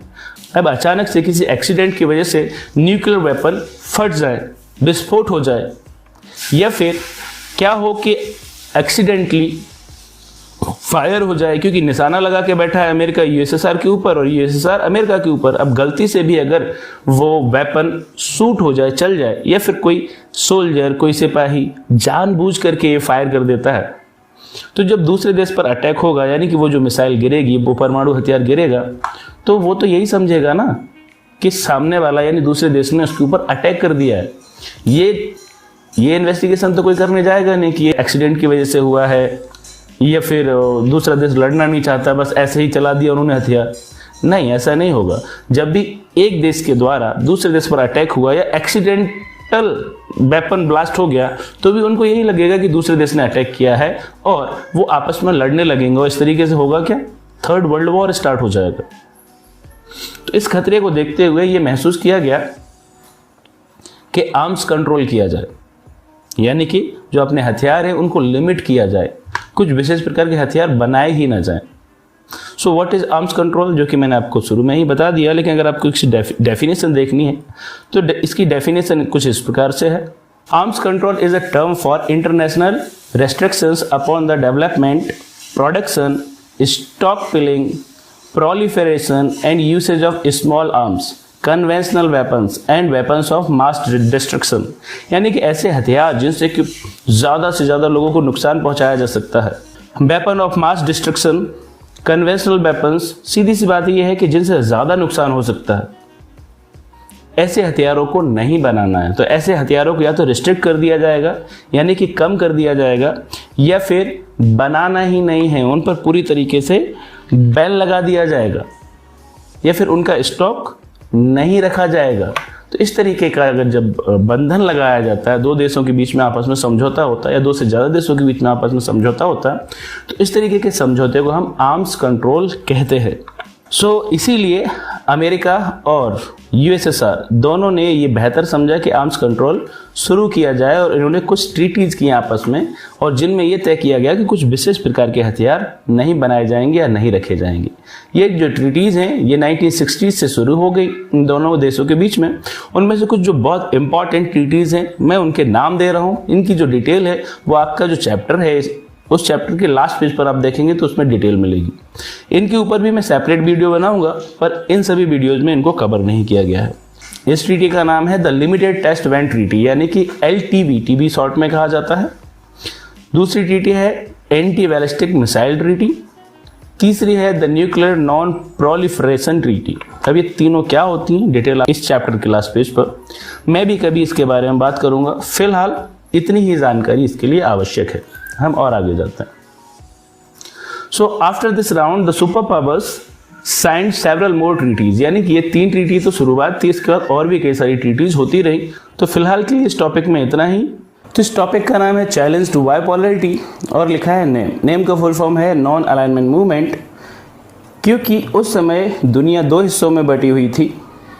2 पोल थे दुनिया के जिन पर दुनिया टिकी हुई थी। जैसे कि अगर आप ग्लोब देखेंगे तो एक नॉर्थ पोल होता है, एक साउथ पोल होता है। उसी तरीके से उस समय दुनिया में 2 पोल थे। एक पोल का नाम था USSR और एक का नाम था USA, और इन दोनों के बीच में उस समय दुनिया बटी हुई थी, क्योंकि इन दोनों ही देशों में बहुत ही ज़्यादा पावर थी और इनके अगेंस्ट उस समय किसी को भी जाना बहुत मुश्किल था। तो इन दोनों देशों की पावर को जिसने चैलेंज किया उस ग्रुप का नाम है नेम, यानी कि नॉन अलाइनमेंट मूवमेंट। अब ये क्या है, क्या किया इसने, वो जानते हैं। सबसे पहले तो इसकी जो फाउंडेशन है वो ही 1961 में, 1961 में इसको स्थापित किया गया, और इसकी जो पहली मीटिंग हुई वो बेलग्रेड सर्बिया में हुई। और इसके जो मेंबर थे, शुरुआत में 5 मेंबर थे जिन्होंने इसको इस्टेब्लिश किया। उनके नाम याद ज़रूर रखने हैं आपको: जवाहरलाल नेहरू, जो कि इंडिया के हैं, आप जानते ही होंगे उनको, first prime minister of India. Joseph bras टीटो, ये यूगोस्लाविया के थे। गमाल अब्देल नासिर, ये है इजिप्ट के। और शुकरनो, जो कि इंडोनेशिया से हैं। और क्वामे नक्रूमा, ये घाना नाम के देश से हैं। ये वो 5 लीडर हैं जिनकी उस समय आपस में बहुत ही अच्छी दोस्ती थी, और इन्होंने सोचा कि दुनिया जो 2 ग्रुपों में बटी हुई है, इन दोनों ही ग्रुप में अगर हम भी शामिल होते हैं तो हम भी ये जो टेंशन है इसका हिस्सा बन जाएंगे। क्यों ना इन दोनों ही ग्रुप से बाहर रहा जाए और बाहर रह करके इन दोनों ग्रुप के बीच की जो टेंशन है उसको कम करने का प्रयास किया जाए। तो इसीलिए इस ग्रुप का नाम रखा गया नॉन अलाइनमेंट मूवमेंट, यानी कि किसी भी अलायंस को ज्वाइन नहीं करना है। So why NAM had been founded, तो एक प्रश्न आ जाता है हमारे मन में कि नेम का फाउंडेशन ही क्यों हुआ। हालांकि मैंने आपको बताया कि 2 ग्रुप थे, टेंशन बहुत ज़्यादा चल रही थी, और उस टेंशन को कम करने के लिए ये ज़रूरी था कि एक ऐसा ग्रुप बनाया जाए जो कि इन दोनों ही ग्रुप का हिस्सा ना हो। तो वही कुछ पॉइंट है। सबसे पहला तो ये कि कॉपरेशन अमंग दीज 5 कंट्रीज़, यानी ये जो 5 देश हैं इनके बीच में उस समय बहुत ही अच्छा कॉपरेशन था, सहयोग था। तो इन्होंने सोचा कि हम एक नया ग्रुप बना सकते हैं, और बनाया भी। इसके अलावा growing cold war, tensions widening arenas, यानी कि बहुत ज़्यादा टेंशन बढ़ती जा रही थी, और ये जो कोल्ड वॉर है ये दुनिया के अलग अलग हिस्सों में बढ़ता चला जा रहा था, यानी कि नए नए देश इसमें शामिल होते जा रहे थे। एक तीसरा बहुत ही इंपॉर्टेंट पॉइंट है उस समय का कि कई सारे देशों को आज़ादी मिली नई नई, यानी कि 1960s के अराउंड अगर देखें तो अफ्रीका के बहुत सारे देश आज़ाद हुए। तो इन आज़ाद देशों के पास उस समय जो ऑप्शन था वो ये था, या तो वो यूएसएसआर को ज्वाइन कर लें या फिर वो यूएसए को ज्वाइन कर लें। दोनों में से किसी को भी ज्वाइन करते हैं तो वो भी इस टेंशन का हिस्सा हो जाएंगे। तो एक नया जब ग्रुप बना, यानी कि नेम, तो इन देशों को, ये जो नए डीकोलोनाइज्ड कंट्रीज थे, इनको एक नया ऑप्शन मिला कि वो नेम को ज्वाइन कर सकते हैं और इस लड़ाई से, इस टेंशन से दूर हो सकते हैं। तो नेम इसलिए भी बनाया गया। So what is name? Now question is that कि नेम है क्या, जो कि मैंने अभी आपको बताया, उसी को थोड़ा सा और डिटेल में समझते हैं। तो नेम को अगर हम डिफाइन करने जाएं तो बस इतना सा डेफिनेशन है इसका कि it was not about being a member of N alliance, यानी किसी भी एक ग्रुप से नहीं जुड़ना है, ना तो नाटो से जुड़ना है और ना ही वॉर्सो पैक्ट से जुड़ना है, ना तो अमेरिका के साथ जाना है, ना ही यूएसएसआर के साथ जाना है। तो बस इसी बेस पर इस नए ग्रुप का फाउंडेशन हुआ नेम। नेक्स्ट टॉपिक है what was the meaning of staying away from alliance, यानी अगर इस अलायंस से दूर रहना है तो इसका मतलब क्या है, या फिर इसको मैं एक दूसरे नाम से भी बुला सकता हूँ, फीचर्स ऑफ नेम। नेम के फीचर क्या है? सबसे पहले तो ये कि it did not mean isolationism, isolation में नहीं रहना है। अभी आइसोलेशन क्या होता है वो जानते हैं। जैसे कि आज कोरोना चल रहा है, सभी लोग परेशान हैं। आपने ये न्यूज़ अक्सर सुनी होगी कि किसी को कोरोना हो गया और उसको आइसोलेट कर दिया गया, और तो आइसोलेट का मतलब हुआ कि अलग थलग कर देना। तो आइसोलेशन का भी यही मतलब है कि उस समय ये जो नॉन अलाइनमेंट मूवमेंट कंट्रीज़ थी, ये आइसोलेशन में नहीं थी कि दुनिया से किसी से मतलब ही नहीं है, बिल्कुल चुपचाप अलग अपने घर में रह रहे हैं, बाहर क्या हो रहा कुछ नहीं करना, कुछ नहीं जानना। इसका एक एग्जाम्पल है यूएस। जब यूएस आज़ाद हुआ 1787 की बात है ये, उस समय से लेकर के जो फर्स्ट वर्ल्ड वॉर हुआ 1914 में, तब तक अमेरिका आइसोलेशन में रहा, यानी उसने दुनिया से किसी से मतलब ही नहीं रखा, सिर्फ अपने देश से मतलब रखा, खुद को डेवलप किया और धीरे धीरे बहुत पावरफुल हो गया। अभी हम समझ रहे हैं आइसोलेशन। तो नेम आइसोलेशन में नहीं था, ये बहुत ही एक्टिवली पार्टिसिपेट करता रहा वर्ल्ड अफेयर्स में। उसमें इंडिया भी शामिल है। जैसे कि हमने आपको बताया कि इंडिया ने जो नॉर्थ कोरिया और साउथ कोरिया का युद्ध हो रहा था उसको शांत करवाया। इसी तरीके से अगर और कोई इंसिडेंट हो रहा है तो उसमें ये नेम कंट्रीज़ एक्टिवली पार्टिसिपेट किया करती थी। आई होप आप आइसोलेशनिज्म का मतलब समझ गए होंगे। दूसरा है यहाँ it did not means neutrality, यानी कि ये जो नेम ग्रुप था ये न्यूट्रल भी नहीं था। अब ये न्यूट्रलिटी क्या होती है? तो इसका एक बहुत अच्छा उदाहरण हो सकता है, जो हमारी बाइक है या 4 व्हीलर है, अगर आप उनको चलाते हैं तो आपने देखा होगा कि उसमें एक ऐसा प्लेस होता है जबकि न्यूट्रल बोला जाता है गाड़ी को, यानी ना फर्स्ट गियर लगा होता है, ना सेकंड गियर लगा होता है, ना रिवर्स गियर लगा होता है, वो न्यूट्रल पोजीशन में होती है। अगर उस समय आप एक्सीलेटर भी देंगे तो वो गाड़ी बढ़ेगी नहीं, कोई एक्शन नहीं करेगी। तो न्यूट्रल वर्ड का मतलब होता है कि आप कुछ भी नहीं कर रहे हैं। जैसे कि 2 ग्रुप में लड़ाई हो रही है, जो कि यहाँ हो रही थी, या कोई दूसरा युद्ध हो रहा है, तो आप वहाँ पर खड़े हैं, देख रहे हैं, न्यूट्रल हैं, आप किसी का भी साथ नहीं दे रहे हैं। ना तो आप ये कह रहे हैं कि कौन सही कर रहा है या कौन गलत कर रहा है, यानी कोई मतलब नहीं रख रहे हैं। आइसोलेशन में आपको पता भी नहीं कि वॉर हो रहा है, लेकिन न्यूट्रलिटी में आपको पता तो है वॉर हो रहा है, हो सकता है आप वहाँ हैं भी, लेकिन आप किसी का पक्ष नहीं ले रहे हैं, आप उस युद्ध में शामिल नहीं हो रहे हैं। यही यहाँ पर लिखा है, neutrality refers principle to a policy of staying out of war. लेकिन क्या नेम कंट्रीज बाहर रही लड़ाई से, युद्ध से? तो ऐसा बिल्कुल भी नहीं है। इंडिया भी उन्हीं में से एक है।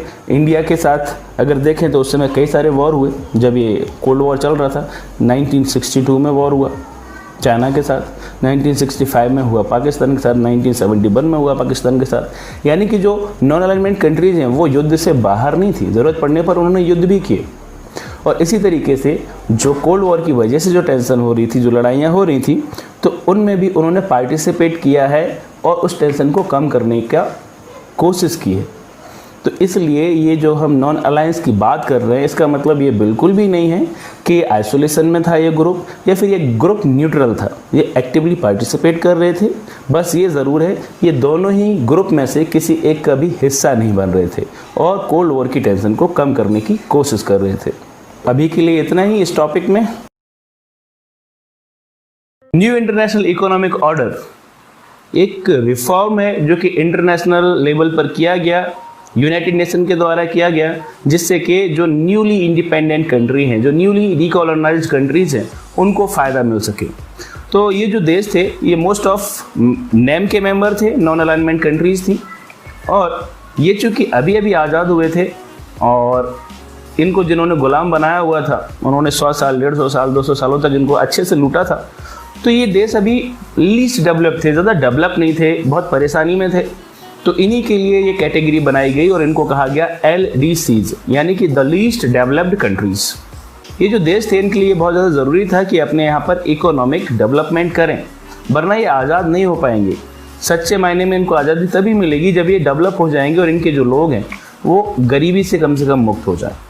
तो इसीलिए इनके लिए इकोनॉमिक डेवलपमेंट बहुत वाइटल समझा गया, यानी कि इसके बिना ये आज़ाद नहीं रह पाएंगे, कोई फ़ायदा नहीं मिलेगा इनको आज़ादी का। और जिन देशों से ये आज़ाद हुए उन्हीं देशों पर अगर डिपेंड बने रहेंगे आगे भी टेक्नोलॉजी के लिए, पैसों के लिए, तो फिर इनकी आज़ादी का क्या मतलब। तो इसीलिए इनके लिए पॉलिसी बनाई गई कि इनको थोड़ा ज़्यादा बेनिफिट मिले इंटरनेशनल ट्रेड में। तो यही वो सारे पॉइंट हैं जिनकी वजह से NEO का कॉन्सेप्ट आया, यानी ये समझा गया कि एक नई व्यवस्था बनाने की ज़रूरत है और इसीलिए इसको कहा गया new international economic order. UNCTAD reform for NEO, यानी कि ये जो रिफॉर्म किए गए ये किए गए थे UNCTAD इसके द्वारा। अब ये है क्या? ये यूनाइटेड नेशन का ही एक डिपार्टमेंट है, the United Nations conference on trade and development, इसी को शॉर्ट में UNCTAD कहा जा रहा है। इन्होंने एक रिपोर्ट पब्लिश की, वो रिपोर्ट आई थी 1972 में और इस रिपोर्ट का नाम दिया था इन्होंने towards new trade policy for development, यानी डेवलपमेंट के लिए एक नई ट्रेड पॉलिसी, व्यापार के लिए एक नई ट्रेड पॉलिसी इंटरनेशनल लेवल पर। तो ये स्पेशली डिजाइन किया गया था ये सिस्टम LDCs के लिए, यानी लीस्ट डेवलप्ड कंट्रीज के लिए। तो इसमें कुछ प्रावधान रखे गए जिनसे कि फ़ायदा हो इन लीस्ट डेवलप्ड कंट्रीज़ को। तो ये चारों पॉइंट बहुत इंपॉर्टेंट हो जाते हैं, आपको याद रखने हैं। अगर पूछे जाते हैं एग्जाम में तो उस समय आप इनको बता सकेंगे। जैसे कि जो सबसे पहला पॉइंट है उसकी अगर हम हेडिंग देखें तो हेडिंग हो सकती है give the LDCs control over there natural resources, यानी छोटे छोटे देश हैं इनके जो नेचुरल रिसोर्सेज हैं, जैसे कि क्रूड ऑयल है, जैसे कि मिनरल्स हैं, जैसे कि इनके फॉरेस्ट है, यानी कि यहाँ पर जो भी ऐसी चीज़ें हैं जिनका कि फ़ायदा इनके ऑनर्स उठा रहे थे जब उन्होंने गुलाम बनाया हुआ था इन देशों को। आज भी ऐसा हो रहा था कि आज़ाद तो हो गए लेकिन उनके यहाँ जो मिनरल्स हैं उनको एक्सट्रैक्ट करने का कॉन्ट्रैक्ट जो बड़ी बड़े देश हैं उन्होंने ले रखा। तो एक नियम ये रखा गया कि अगर किसी छोटे देश का कोई मिनरल रिसोर्स किसी बड़े देश के द्वारा कंट्रोल किया जा रहा है तो अब उसको छोड़ना होगा और वो जो छोटा देश है उसके पास अपने मिनरल रिसोर्स का कंट्रोल आ जाएगा। तो एक बहुत इंपॉर्टेंट इसमें फीचर रखा गया। दूसरा इंपॉर्टेंट फीचर है इसका obtain access to western market. अब जैसे कि मैंने आपको वर्ल्ड मैप पर दिखाया था कि जो डेवलप्ड कंट्रीज़ हैं वो वेस्ट में है ज़्यादातर, यानी जो यूरोप है, जो नॉर्थ अमेरिका है। अब यूरोप में बहुत सारे देश हैं, फ्रांस है, जर्मनी है, इटली है, स्पेन है, ब्रिटेन है, और ये सारे डेवलप्ड मार्केट थे। तो अगर ये छोटे छोटे देशों को अपनी चीज़ें बेचने के लिए ये वेस्टर्न मार्केट का एक्सेस मिल जाएगा, तो वहाँ अमीर लोग रहते हैं, उनको ज़्यादा फायदा होगा, इन छोटे देशों को वहाँ सामान बेचकर ज़्यादा फायदा होगा। तो इसलिए एक प्रावधान भी रखा गया। तीसरा जो पॉइंट है इसमें, reduce the cost of technology, यानी कि अब इन छोटे देशों को अगर कोई टेक्नोलॉजी खरीदनी, यानी कोई फैक्ट्री लगानी है, तो उसके लिए मशीनों की ज़रूरत पड़ेगी, नई टेक्नोलॉजी की ज़रूरत पड़ेगी। और वो नई टेक्नोलॉजी या वो जो नई मशीनें हैं वो आनी कहाँ से थी? जो पहले से डेवलप कंट्रीज थी, जिन्होंने डेवलप किया हुआ था ये सब कुछ, यानी कि वेस्टर्न कंट्रीज से। अब वेस्टर्न कंट्रीज इनको कम रेट में ये टेक्नोलॉजी क्यों दें? वो अपने मन से तो देना नहीं चाहती थी, इसलिए यूनाइटेड नेशन की ये जो रिपोर्ट है इसमें ये प्रावधान भी रखा गया। और फोर्थ है, provide the LDCs with a greater role in international economic institutions. तो इसका मतलब ये है कि इंटरनेशनल लेवल पर जो इकोनॉमिक इंस्टीट्यूशंस हैं, जो कि वर्ल्ड ट्रेड के लिए पॉलिसीज बनाते हैं या जिनका पैसे में लेन देन रहता है, जैसे कि उदाहरण दे देते हैं World Bank, World Trade Organization या फिर IMF, इंटरनेशनल मॉनेटरी फंड। अब ये क्या है? ये पहले के जो चैप्टर्स हैं 9th 10th के, उनमें भी आप पढ़ चुके हैं, और अगर नहीं मालूम है तो आगे किसी न किसी चैप्टर में इनके बारे में बात करेंगे, तब मैं आपको इनको डिटेल में एक्सप्लेन करूंगा। तो इन इंस्टीट्यूशंस में अगर ये छोटे छोटे देशों का भी ग्रेटर रोल हो जाता है, यानी इनके भी कुछ लोग वहाँ पर बैठे हुए हैं, तो जब भी कोई नई पॉलिसी बनाई जाएगी वर्ल्ड ट्रेड के लिए, तो उसमें ये जो छोटे छोटे देश के मेंबर हैं ये अपनी बात रखेंगे, और जो पॉलिसी बनेगी, जो कानून बनेगा, वो इन छोटे देशों के लिए भी बेनिफिशियल होगा। तो ये जो 4 चीज़ें हैं, ये 4 पॉइंट हैं, ये बहुत इंपॉर्टेंट हो जाते हैं, आपको याद रखने हैं, और अगर क्वेश्चन पूछा जाता है तो चारों को चारों एक्सप्लेन करना है। तो न्यू इंटरनेशनल इकोनॉमिक ऑर्डर क्या है वो तो हमने समझ लिया, लेकिन जब इसको इम्प्लीमेंट किया गया, यानी ये रिपोर्ट आई, ये सुधार सुझाए गए, तो उसके बाद क्या परिवर्तन आया उस समय के वर्ल्ड में, क्या असर पड़ा इन कंट्रीज पर जिनको कि हम नॉन अलाइनमेंट कंट्रीज कह रहे हैं, यही थी लीस्ट डेवलप्ड कंट्रीज, उनको जानते हैं। तो सबसे पहले तो ये जो नॉन अलाइनमेंट मूवमेंट है, इस पर बहुत असर पड़ा। वैसे तो ये बनाया गया था कोल्ड वॉर की टेंशंस को कम करने के लिए, अपना एक अलग ग्रुप रखने के लिए, लेकिन इन्होंने इकोनॉमिक इश्यूज पर ज़्यादा ध्यान देना शुरू कर दिया, यानी जो भी देश इस ग्रुप से जुड़े हुए थे उन देशों का आर्थिक विकास कैसे हो, इस पर वो अब ज़्यादा ध्यान दे रहे थे।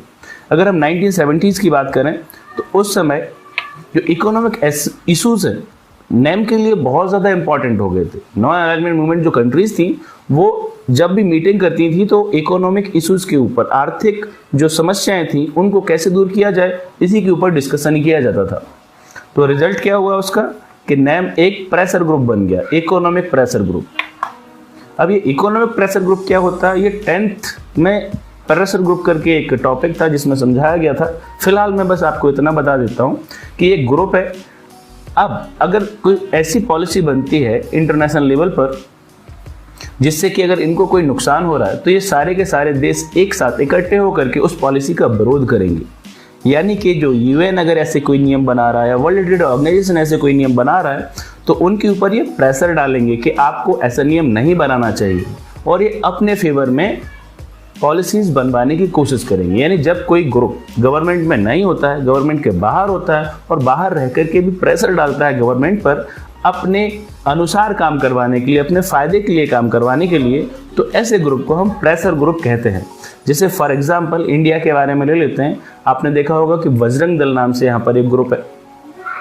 अब ये बजरंग दल कोई पॉलिटिकल पार्टी नहीं है, लेकिन फिर भी अगर कोई ऐसा नियम बनता है जो कि बजरंग दल के नियमों के अगेंस्ट है या फिर उनको ठीक नहीं लगा, तो वो गवर्नमेंट पर प्रेशर डालते हैं कि वो इस नियम को बदले। इस तरीके के बहुत सारे प्रेशर ग्रुप हैं हमारे देश में। तो अगर आपको भी कुछ प्रेशर ग्रुप्स के नाम मालूम है तो नीचे कमेंट में बताएं। अब Y80s यानी कि 1980s आते आते क्या हुआ कि ये जो न्यू का जो इनिशिएटिव था, ये जो एक नया कदम उठाया गया था कि अब एक नया इंटरनेशनल इकोनॉमिक ऑर्डर बन जाएगा और उससे फ़ायदा होगा लीस्ट डेवलप कंट्रीज़ को, तो वो धीरे धीरे फेडेड होने लगा, यानी कि अब धुंधला पड़ने लगा। अब उतना ज़्यादा इस पर जोर नहीं दिया जा रहा था। कारण था एक उसका बहुत बड़ा कि ये जो वेस्टर्न कंट्रीज थी, जो डेवलप्ड थी, वो नहीं चाहती थी कि वो कम दाम पर ये टेक्नोलॉजी ये लीस्ट डेवलप्ड कंट्रीज़ को दें, या फिर लीस्ट डेवलप्ड कंट्रीज़ के यहाँ का जो माल है वो अपने यहाँ पर बेचें। सीधी सी बात है कि उनको क्या फ़ायदा इसमें हो रहा था। फ़ायदा जो भी होने वाला था वो लीस्ट डेवलप्ड कंट्रीज़ को होने वाला था। अब उनके जो छोटी छोटी कंट्रीज़ है, अगर उनके रिसोर्सेज भी बड़ी कंट्रीज अगर छोड़ देती क्रूड ऑयल या फिर और मिनरल्स, तो उससे भी उनका नुकसान था।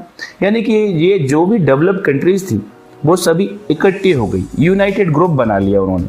और यूनाइटेड ग्रुप बना लिया तो ये ऐसा ग्रुप था कि जिसका विरोध करना मुश्किल हो गया नेम कंट्रीज के लिए, क्योंकि नेम कंट्रीज एक साथ नहीं आ पा रहे थे। प्रॉब्लम ये है, अब जो डेवलप कंट्रीज हैं वो तो एक यूनाइट ग्रुप हो गए, लेकिन जो नेम कंट्रीज हैं वो इस अपोजिशन को झेल नहीं पाए, यानी उसके लिए एक नहीं हो पाए। और उसका कारण ये है कि ये जो नया पॉलिसी था, न्यू इंटरनेशनल इकोनॉमिक ऑर्डर, ये धीरे धीरे कमज़ोर पड़ने लगा और इसका उतना फ़ायदा लीस्ट डेवलप कंट्रीज़ को हो नहीं पाया जितना कि हो जाना चाहिए था। आई होप आपको ये बात भी समझ आई होगी। तो स्टूडेंट्स, इस टॉपिक में इतना ही। तो दोस्तों, इस चैप्टर के मोस्ट ऑफ टॉपिक कवर हो चुके हैं। डिस्कस करने वाले हैं लास्ट टॉपिक, जो कि है India and the cold war. India and cold war. As a leader of NAM, non alignment movement जो स्टार्ट हुआ था, तो फाउंडिंग मेंबर्स में से एक इंडिया भी था। यानी कि जो कोल्ड वॉर है उसकी ओर हमारा जो रिएक्शन था, हमारा जो पार्टिसिपेशन था, वो टू फोल्ड था। It took particular care in staying away from the two alliances. यानी कि इंडिया को जो दो अलायंस है, यूएसएसआर और यूएसए का, eastern alliance and western alliance, NATO या फिर वॉर्सो पैक्ट, इनसे दूर रहना था। साथ ही साथ एक दूसरा काम भी करना था इंडिया को। India raised its voice against the newly decolonised countries becoming part of this alliance. यानी कि जो नए नए देश जो आज़ाद हो रहे थे, वो नए देश कहीं यूएसएसआर या यूएसए के जो ग्रुप में शामिल ना हो जाएं, इसके लिए भी इंडिया ने बराबर अपनी आवाज़ उठाई और जो नए देश हैं उनको मनाया या उनसे बात की कि आप इन ग्रुप को ज्वाइन ना करें, आप नेम को ज्वाइन करें, और उससे फ़ायदा ये होगा कि दुनिया में शांति की स्थापना होगी। जो तीसरा वर्ल्ड वॉर होने वाला है या संभावना बन रही है, वो नहीं होगा। तो हम जानते हैं कि इंडिया की पॉलिसी क्या थी कोल्ड वॉर की ओर। तो इंडिया की जो पॉलिसी थी वो ना तो नेगेटिव थी ना ही पैसिव थी। यानी कि हम उससे कुछ मतलब नहीं रखेंगे, ऐसा भी बिल्कुल नहीं था। पैसिव में यही होता है कि हम डायरेक्टली इन्वॉल्व नहीं हो रहे किसी चीज़ में। तो ना तो हमारी भूमिका नेगेटिव रही और ना ही पैसिव रही, यानी हमने एक्टिवली पार्टिसिपेट किया जब जब जरूरत पड़ी तब। So India was in favour of actively intervening the world affairs. जो भी कुछ हो रहा था दुनिया में, अगर कोई ऐसी चीज हो रही है कोल्ड वॉर की वजह से जिससे टेंशन और ज्यादा बढ़ रहा है, तो इंडिया ने हमेशा कोशिश की कि वो उसमें इंटरवेन करे और ये जो बढ़ रही है टेंशन, इसको कम करे, सॉफ्टन करे। और साथ ही साथ इंडिया ने हमेशा कोशिश की कि ये जो दो ग्रुप हैं, दो अलायंस हैं, इनके बीच में जो टेंशन है वो कम हो और उसकी वजह से जो वर्ल्ड वॉर होने वाला है या कहें कि फुल स्केल वॉर होने वाला है वो टल जाए। और इस कोशिश में इंडिया या नेम सफल भी रहे, क्योंकि कभी भी आमने सामने का वॉर इनका हुआ ही नहीं। साथ ही इंडिया ने हमेशा कोशिश की कि कोल्ड वॉर की वजह से जो युद्ध हो रहे हैं, जैसे कि नॉर्थ कोरिया साउथ कोरिया के बीच में हो रहा था, तो उसमें इन्होंने मीडिएटर की भूमिका निभाई और उस युद्ध को खत्म करवाया। ये 1950s की बात है। और इंडिया ने इस मिशन में जो और मेंबर थे नेम के, उनको भी प्रेरित किया कि आपको भी यही करना है, एक्टिवली पार्टिसिपेट करना और ये जो भी युद्ध हो रहे हैं, जो टेंशन हो रही है, उसको कम करना है। और इसके लिए इंडिया ने जो रीजनल ऑर्गेनाइजेशंस थे, इंटरनेशनल ऑर्गेनाइजेशंस थे, उनको बढ़ावा दिया। जैसे कि यूएन या फिर कोई दूसरा ऑर्गेनाइजेशन जो यूएस या यूएसएसआर के साथ नहीं थे, ऐसे ऑर्गेनाइजेशंस को इंडिया ने बढ़ावा दिया ताकि कोल्ड वॉर की टेंशन को कम किया जा सके। So India would play a positive role in softening the cold war if not ending. Overall अगर कहें तो भारत का बस इतना इरादा था कि अगर वो कोल्ड वॉर को खत्म नहीं कर पा रहा है तो कम से कम उसकी जो इंटेंसिटी है उसको तो कम कर दे, यानी उसको थोड़ा सा हल्का कर दे। और इस काम में इंडिया बहुत हद तक सफल भी रहा है। So over policy of non alignment served India's interest. अब एक सवाल आता है कि ये जो नॉन अलाइनमेंट की जो पॉलिसी थी उससे इंडिया का कुछ फायदा भी हुआ या नहीं, क्योंकि हम भी तो तभी आज़ाद हुए थे 1947 में। हमें हमारे देश के लिए क्या फायदेमंद हो सकता है, इसका भी ख्याल रखना था। तो जवाब है यस। नॉन अलाइनमेंट की जो पॉलिसी रही उससे इंडिया का बहुत ज़्यादा फायदा रहा। कैसे फायदा रहा? क्योंकि चूंकि हम किसी बड़े ग्रुप में शामिल हुए नहीं, न तो अमेरिका के साथ गए न ही यूएसएसआर के साथ गए, यानी हम इंडिपेंडेंट रहे। और हमारे जो भी डिसीजन थे इंटरनेशनल लेवल पर, वो हम इंडिपेंडेंट होकर के डिसीजन ले सके। किसी भी घटना पर हम अपना जो इंडिपेंडेंट मत है वो रख सके। अब सोचिए अगर हम अमेरिका के साथ ज्वाइन हो जाते तो अमेरिका के गाइडलाइन में हमें चलना पड़ता। अगर हम अपने मन से कुछ करना चाहते तो वो अमेरिका ऐसा हमें नहीं करने देता। ठीक ऐसे ही तब होता अगर हम यूएसएसआर को ज्वाइन कर लेते और फिर अगर हम कुछ करना चाह रहे हैं और यूएसएसआर को वो पसंद नहीं है तो वो हमें ऐसा नहीं करने देता। दूसरा पॉइंट है कि हम यानी कि इंडिया, जो ये सुपर पावर्स के बीच में जो एक रिवलरी चल रही थी, टेंशन चल रहा था, उसको बैलेंस करने में बहुत पावरफुल रहा। यानी कि अगर कोई एक ग्रुप हमें इग्नोर करता है, जैसे कि अमेरिका अगर हमें इग्नोर कर रहा है, नाटो हमें इग्नोर कर रहा है, तो हम अपना थोड़ा सा झुकाव यूएसएसआर की ओर कर सकते थे, जिससे कि हमारा भी बहुत ज्यादा बड़ा ग्रुप था। तो जो अमेरिका और उसका जो ग्रुप है उनको ये टेंशन हो जाएगी कि नैम की जो कंट्रीज हैं या इंडिया जो है वो यूएसएसआर की ओर जा रही है और ये हमारे लिए ठीक नहीं है। और ऐसा ही यूएसएसआर के साथ भी था। अगर यूएसएसआर को लगता है कि इंडिया या नैम कंट्रीज यूएस के साथ जा रही हैं तो उसको भी बहुत टेंशन होती। यानी कि हम एक ऐसी परिस्थिति में आ गए थे जहां की ये जो इतनी बड़ी बड़ी शक्तियां हैं, अमेरिका हो चाहे यूएसएसआर हो, ये ना तो हमें इग्नोर कर सकते थे और ना ही हमारा फायदा उठा सकते थे। तो ये बहुत बड़ा फायदा हुआ हमें नॉन अलाइनमेंट की पॉलिसी फॉलो करने से। ये इस चैप्टर का लास्ट टॉपिक है, criticism of India's policy of non alignment. यानी कि भारत की जो पॉलिसी रही है नॉन अलाइनमेंट को लेकर के, गुट निरपेक्षता को लेकर के, इसको क्रिटिसाइज किया जाता है, यानी कि इसकी आलोचना की जाती है। अब क्या आलोचना है और इंडिया क्या कहती है उस पर, वो हम जानते हैं। तो जो क्रिटिक्स हैं उनका कहना है कि इंडिया की जो ये पॉलिसी थी नॉन अलाइनमेंट की, ये अनप्रिंसिपल्ड है, यानी कि ये ठीक नहीं है। अब क्यों ठीक नहीं है? इनका ये कहना है कि जब इंडिया को इंटरनेशनल जो इवेंट्स हो रहे होते हैं, इंसिडेंट्स हो रहे हैं, जहां के उनको बोलना चाहिए, जहां कि इंडिया को अपना एक स्पष्ट मत रखना चाहिए, वहां पर इंडिया अपना मत नहीं रखती है, अपनी राय नहीं बताती है। इंडिया सिर्फ वहीं पर बोलती है जहां की इंडिया को फायदा हो। तो इंडिया इस पर कहती है कि नहीं, ऐसा बिल्कुल भी नहीं है। हम तो हमेशा ही जब कोल्ड वॉर हुआ और जो इंसिडेंट हुए उसमें हम एक्टिवली पार्टिसिपेट करते रहे। जैसे कि जो कोरिया का वॉर हुआ, हमने वहां पर टेंशन कम करवाई, और ऐसे ही जो और इंटरनेशनल इवेंट होते रहे, हमने उसमें जब भी मौका रहा हमारे पास, हमने एक्टिवली पार्टिसिपेट किया है।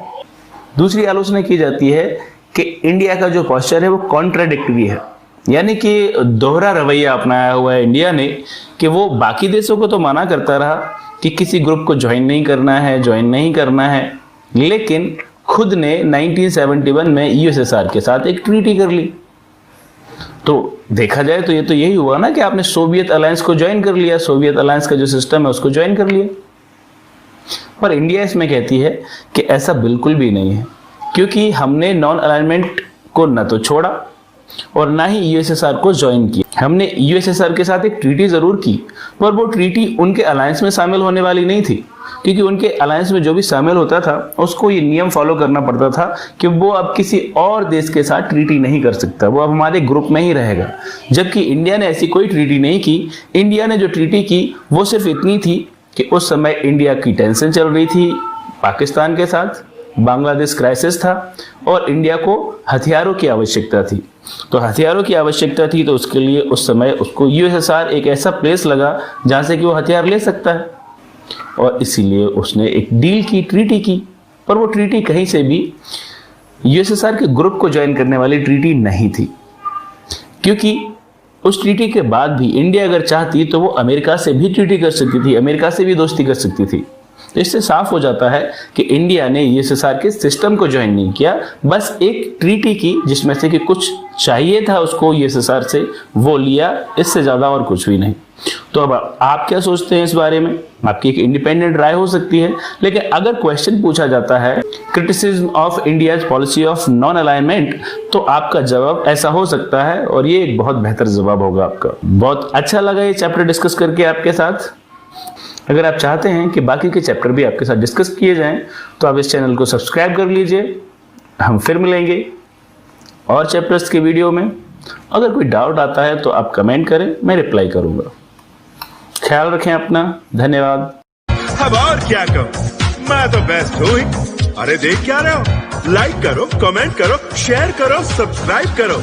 ये वीडियो देखने के बाद 15 मिनट में 15 लोगों को फॉरवर्ड नहीं किया तो 15 दिन में 15 रुपए का नुकसान हो जाएगा।